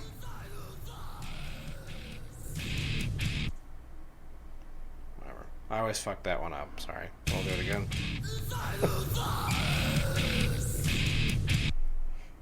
overall, great film. One of my favorites. It's raunchy. Roy is a really good addition to the Voorhees lore, and I really enjoy this film. As far as the kills, very nice. There's some pretty rockin' tits in this movie, which is always a plus for the Friday the 13th franchise. And yeah, it's a casual one too. It's very dark the whole time because you're dealing with Tommy Jarvis struggling with his past with Jason, and he's still haunted by the what transpired in part 4, and then you're dealing with that, so automatically that character's already troubled, and you're in like a troubled youth camp, which is also just in and of itself is like troubled youth camp, yeah, pretty fucked up. It is. It's bad. And then that one guy just hacks up Joey with his candy bar or whatever, so that it sets the tone for the whole movie just being a shit show, but it's great. I think it's... I'm not familiar with any of the special makeup effects guys that worked on this film either. No idea. But it's a weird film. This is almost like an anomaly of the series. Yeah, I'd give it that. I'm actually kind of pissed off as a fan that they keep putting, they keep talking about doing another one of these films, and they keep, pushing it off and knocking it back and saying they can't do it, and which is total bullshit. Yeah, if no one's gonna give us some good slasher films, there needs to still be Jason films. I mean, at least Danny McBride's trying to do something, At least we get a slasher film this year, one fucking film. I hope it's good. Yeah, because you can't do a Nightmare on Elm Street film, and realistically, those films had an end to it. We don't really need more Freddy. But you can always do more Jason. You can always do it. Because Jason's never been one set person. Did you ever see and this was a god-awful film, did you ever see the Nightmare on Elm Street remake? Whew. Oh, it's so bad. Fucking horrible. Jackie Earle Haley piece of shit. And God. The worst part is they made him a child molester. Well, they couldn't... Did you notice that? Yeah, they did. They couldn't even... He was a child murderer. He was never a child molester. Yeah, it was... No. Even Wes Craven was pissed about that. A lot of people don't know that. But. Not even that, but they couldn't even give him a makeup effects artist. They had like CGI on his face, it was so stupid. It's awful. It's really bad. It's a shame. It's like you make Freddy vs. Jason look like a really good Freddy film. And that was pretty... At least that was, Robert Englund. I wanted to tell everybody out there real quick that I actually like the new Hellraiser film. Yeah, I definitely want to check it out. The new Hellraiser is going to be at... and I'll just tell you guys, just watch it Texas on Pirate Bay. As well. Just watch it on Pirate Bay. Do what now? So the new Hellraiser is going to be at Texas Frightmare also. What do you mean? The guy that plays the new Pinhead? Yeah. Now, how many times has he done that role? Just once? Or? Yeah, that's the first one. No shit. I haven't seen it. I'll have to watch it before I go. But... I liked it. We're not done yet, folks. Because we have the man, Attila, from Mayhem, coming on. Very nice guy. It's a cool interview, and want to thank Liz for making that happen. And it was a really cool interview. And if you guys don't know this, if you're not a fan or you don't follow Mayhem, they're not easy to socialize or get to meet. They're kind of to themselves, so... It was an honor to get to do it. I want to thank Liz for making that happen. I want to thank Corey for also helping make that happen. And it was an honor to get to talk to him. It was a lot of fun. Yeah, and they're currently touring with Incantation. Hell yeah. Well, happy Friday the 13th, guys. We hope you enjoyed it. Like, share, subscribe. Talk to us on Facebook and Twitter and Phantasm Podcast. Go to StagediverRadioNetwork.com. Our new home. Or StagediverRadio.com, sorry. And check out all that shit, all the other podcasts on the network. Link it up and give it hell. Hell yeah. And we'll now give you Attila from Mayhem. Thank you guys for sticking around. Stay fucking gory. And happy Friday the 13th.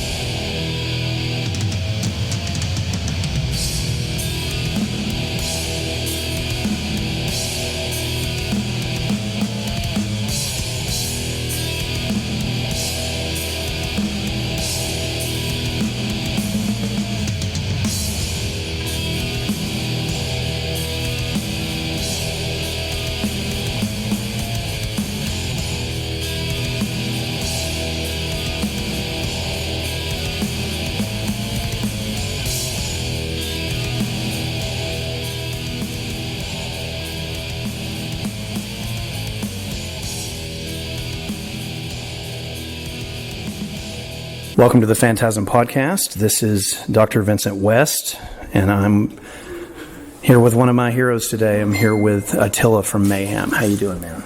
Hey, thanks, I'm fine. We just had a show. It was great vibe in the room. It's amazing. I saw you guys back in February at the Masquerade in Atlanta, and then I get to see you tonight in Nashville. It was an incredible show. Thank you. Yeah.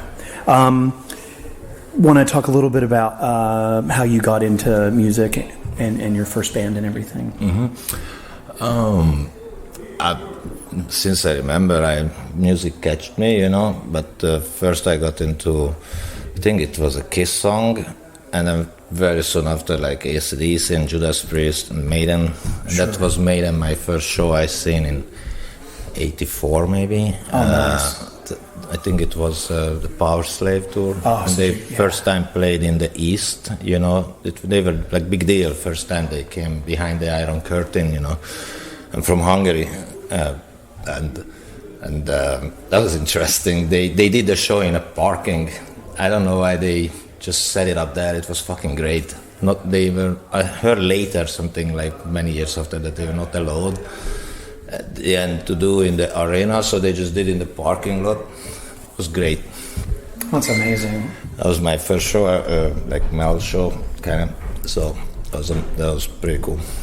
That's awesome. And then talk a little bit about your first band. Oh yeah, then I was like completely into music, and my first band was a high school band. It's called Tormentor. I was like 15 when we started the band, or we had the first show. And it's interesting because actually we got pretty famous in Hungary, or infamous. So the thing is, like, first there was a lot of scandals, and then more and more people came to our show, and we had like pretty crowds at the end, like 700, 900 people, like today with Mayhem, but the difference we have that everywhere, Right. But I kind of grown up. That was my rock and roll high school, Yeah. Tormentor, or black metal high school, so to say. That was amazing times, and we recorded a full length in '88, Anno Domini, but it was not possible to release it. The state company turned it down at the end. Okay. So there was just a recording, but they didn't put it out. So later, somewhat, Euronymous wanted to release it too. That's like Silence, but it couldn't happen. So later, somewhat released it at Nocturnal Art, and now actually I also did a re-release because we found the master tape. So that's really cool, or some kind of copy of a master tape or something. Because before it was just released from a tape we had, Oh, that's awesome. Yeah. So, and then unfortunately we stopped for whatever reason. Military service fucked up. I didn't go, but the others had to go. And that was, of course, that fucked up the band, and some other things. The scene looked like kind of also going weird. Like all the bands those years were like changing in a weird, like strange direction. If you look at them, like Right. removing from the old hardcore evil theme to more like all our heroes, like Destruction, Sodom, even Venom was a bit, and like in Europe, Celtic Frost, not Slayer, and not, so there was some music I still hooked up. But anyway, the thing is, like, I was already, and because Tormentor was like very underground and very extreme and on the edge, so it's like not just metal people came to our show, so I met like people from different scenes, like hardcore and punk, and then like this pre-gothic, so I got into very soon into bands like Skinny Puppy and stuff, like in the 80s, and I was lucky to find these bands and a lot of other bands, like experimental bands, like, I don't know, Coil, Throbbing Gristle, Karen 93 actually was my biggest influence from those bands, and all these bands influenced me, I guess, when I was in the younger age, and when I got later after Tormentor, I wanted to try something else. Right. So we did like an electronic band called Plasma Pool, but that was kind of the same theme. I tried to be like occult, evil, esoteric themes, or dark, but with the synths. And that time it was so challenging because first of all we were not so rich country, we were poor, so it was hard to get the shit. Right. There's no computer, or there were like Commodores, and stuff, but it's like nothing like today. Right. So you really had to have someone and stuff. And then in the same time when I had this band, and just after when we stopped with Tormentor, that's when I heard from Mayhem, and then that kept me, of course, in the circle. Well, that's neat. I bet that was an experience going in and playing with those guys for the first time. And oh yeah, it took some time, because I heard like around 91 maybe or 2. I don't know when, maybe 91 maybe. I heard from them, from Euronymous. He reached me in Hungary somehow via some contacts he had and some people. So it was very fucking cool and polite approach, and he invited me to the band also. He was very interested in Tormentor, like wanted to release that album. Right. They got it like on the trade. Oh yeah. Via the tape trade, it went to Norway. So they loved Tormentor, so that's the reason You would end up in Mayhem. Yeah. Okay. Now, when and then of course now you guys are out touring and playing your first album with Mayhem all the way through. It's amazing. It's an amazing live experience too for fans and maybe someone like myself that didn't get to see it back in the day. So. Yeah, it is very amazing to me and to us as well. So. That album is. It's very important also for the scene, Very, yes, I think people, so. It became like, we didn't see that, of course, but that was big expectations, though, already. So back in the days, but the scene was nothing like today.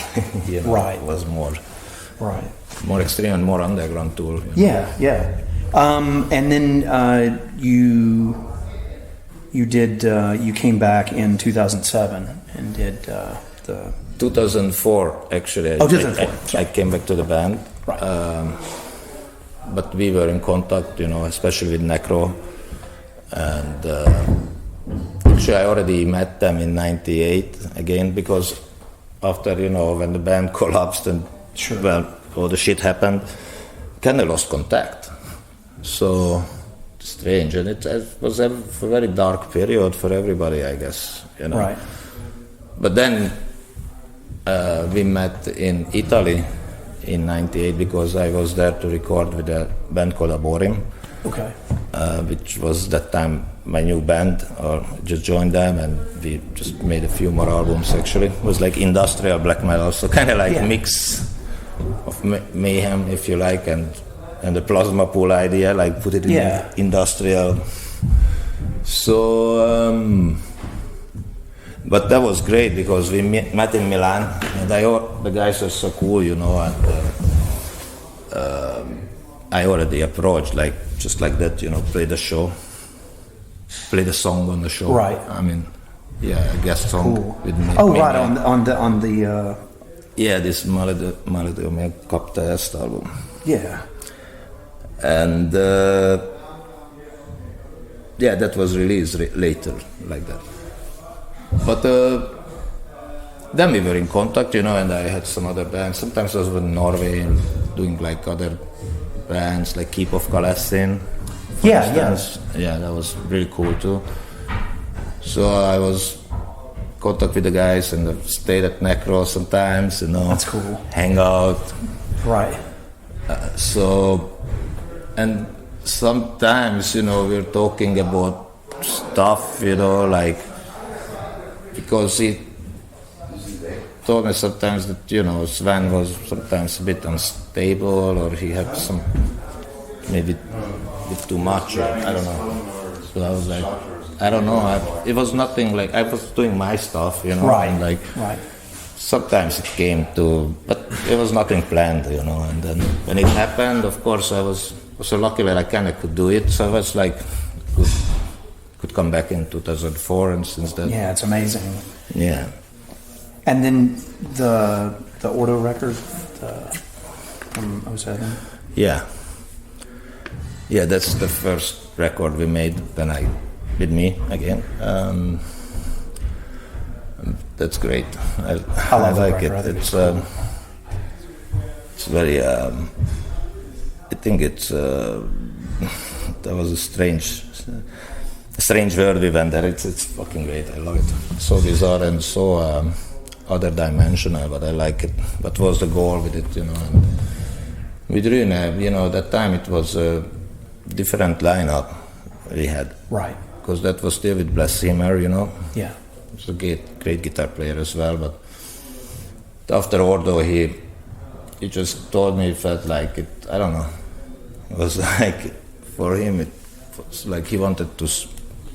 He told us that he wanted to split, which was also a surprise for us, you know. Right. And then it holded back us a couple of years, you know, to figure out that now we have a good lineup again, and with Telok, you know, it's great, and Charles, of course. I mean, Morten and Charles, and we did Esoteric like that, which was like... Esoteric is a great record. That was one of my favorite records that year, and there's some just standout tracks on that. It was really good. Thanks. I actually saw you guys at the old Masquerade on that tour before they tore it down. I don't know if you knew if they had tore it down or not now, but yeah. Obviously you do, yeah, because I saw you in February with the new one, but the new one's not as special as the old one. I think it was kind of more special. But yeah, what a great record. I love Esoteric Warfare. Thank you. It's fantastic. Yeah, thank you. Yeah, we are planning to play more songs of that. It's somehow, but you know, Mayhem is a little bit like rhapsodic.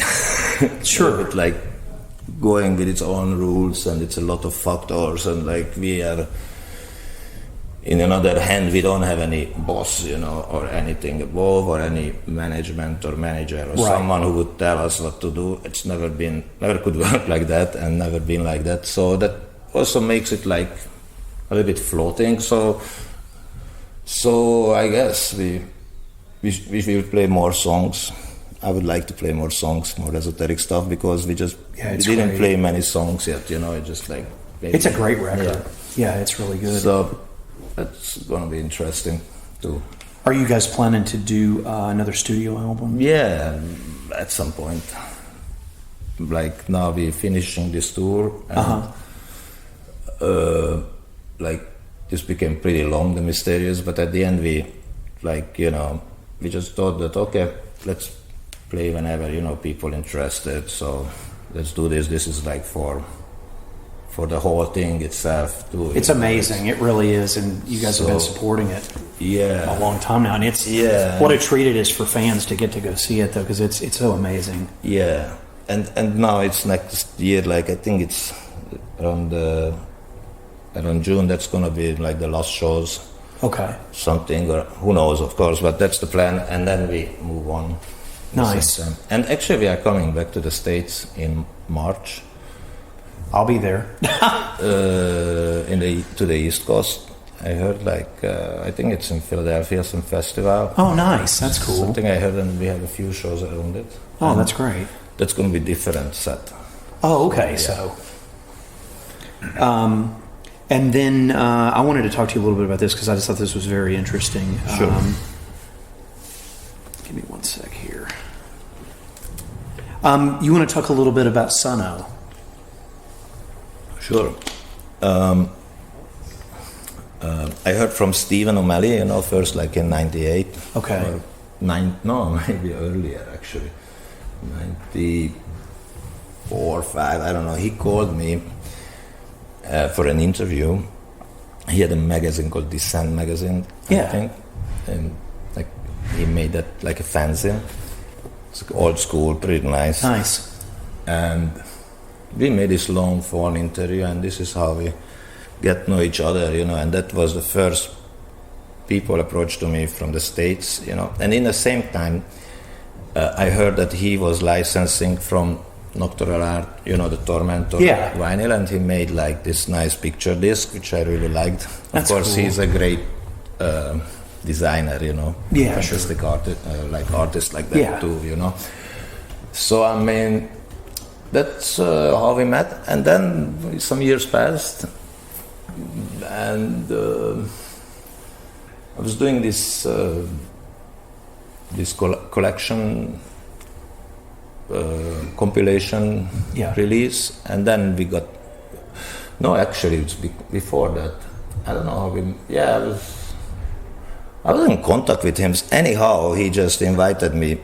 They were talking about music and stuff, and his idea was if I was interested like in his music, and he showed me the Sun, and I really liked that.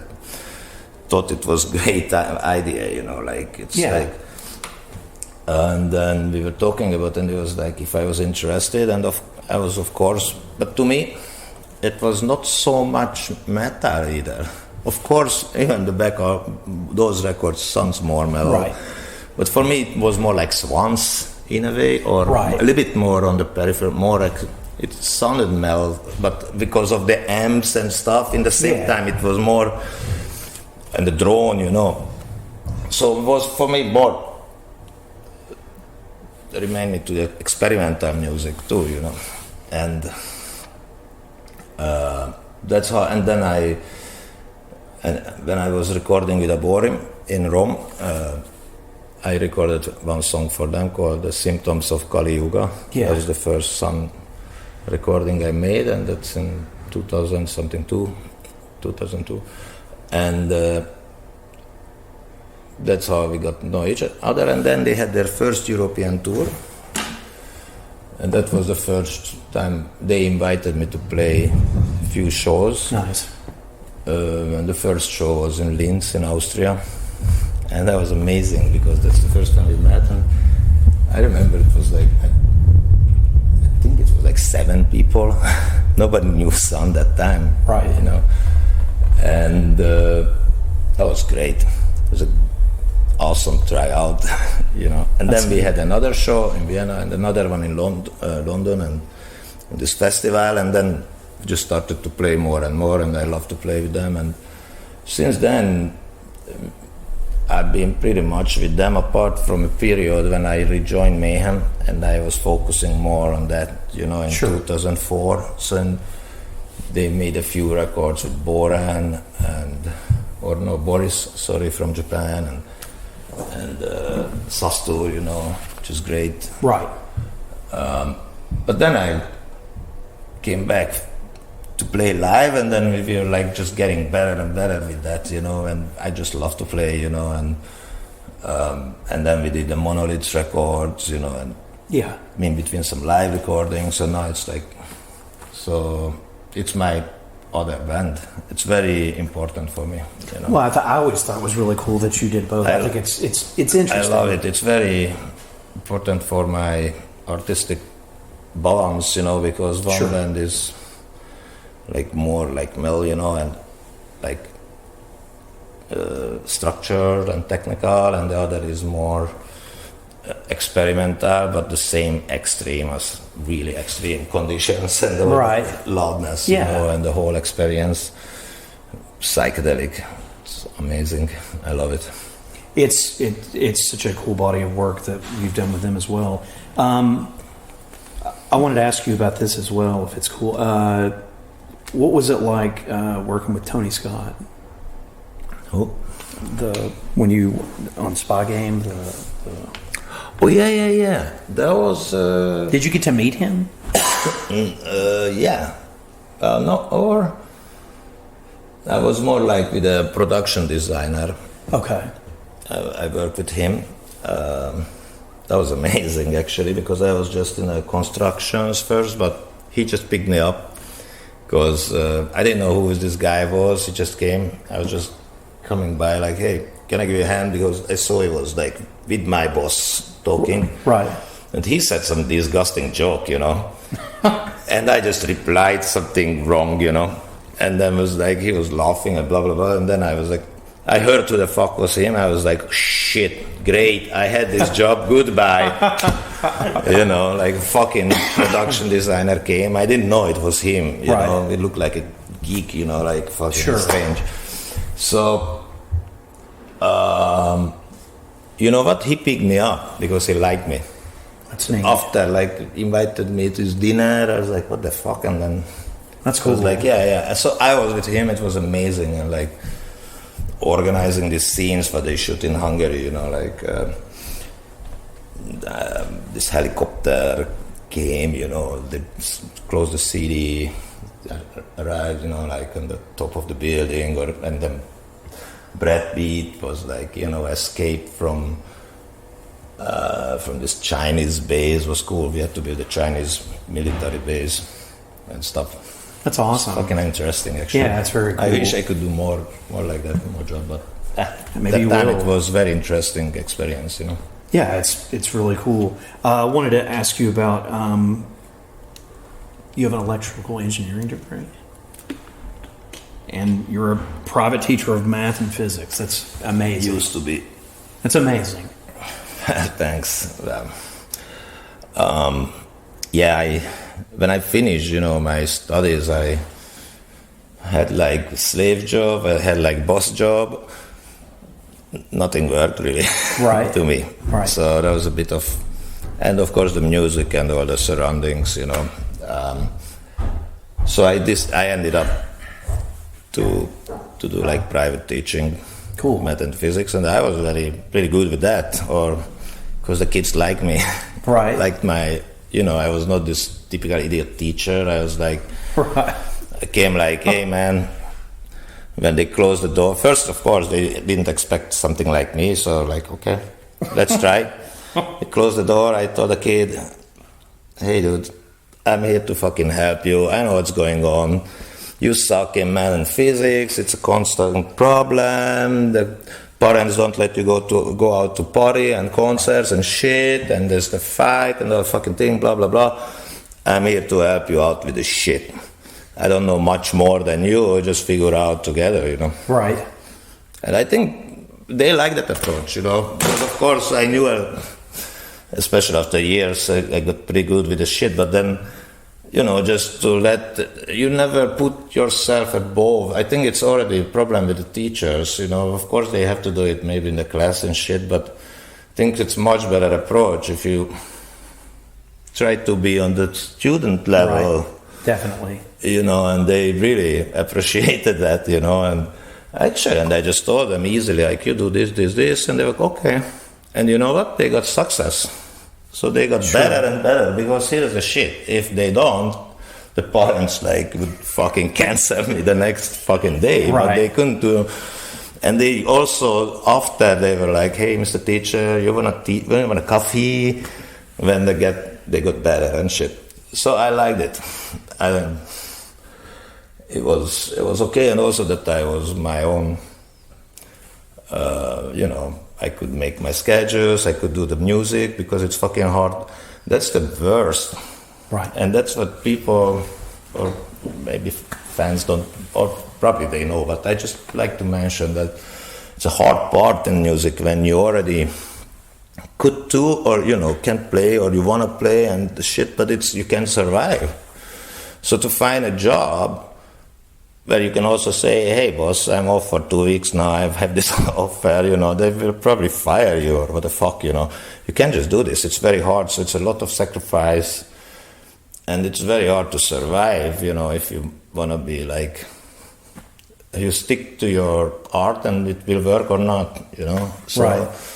So it's that's a difficult period. So for me, it was the math and the physics, and to teach that, you know, school. I had students from like 8 to 18, basically. That's amazing. I had no idea. I think it's very interesting. I was keeping my mind also a little bit. You know. Well, it's very impressive. And then talk maybe about any plans you can, what you've got going on in 2018, maybe anything you'd like to talk about that you've got going on musically, Mayhem, or anything you want to talk about, or for the fans listening. So. Yeah, it's we will see what's going to be this year. We're still playing. Like I told you, we come back already with a different set, and I think in the next second half of the year, we're going to work on some new material. You know, that's the plan. Awesome. I mean, we toured pretty much now. It's time to do something else. Right. And, that's at least kind of like the plan with Mayhem. And for me, there is a few other things. Like there's actually we talked about Tormentor. Yes. We have a few shows. Now. Really? Yeah, next year. That's awesome. Yeah, not too many, but you know, it's so many people were asking, and like also because of Mayhem is not gonna do that much festivals and stuff, so right. This could be the right time for me to do these few shows, and it's amazing. It's going to be 30 years anniversary also of that record, you know, awesome. We're talking about. So, yeah, it's the Anno Domini, like 88 was supposed to be released, or at least that when we recorded it, you know. Right. So, well, that's exciting. Get to do some shows with your friends and stuff. Maybe, I don't know. Could be cool to play it here. Yeah, definitely. Well, I can't thank you enough for doing this. This has been amazing to get to talk with you and everything. Cheers. And go check out Mayhem, and they're doing their shows now, and they're touring with Immolation and Black Anvil. So fucking amazing bands and the guys. Everything is great. This package, man, and even the crew is amazing. But it's so good. Vibe and coherence, you know, with these bands. I think at least I enjoy it, and I enjoy to hang out with the guys.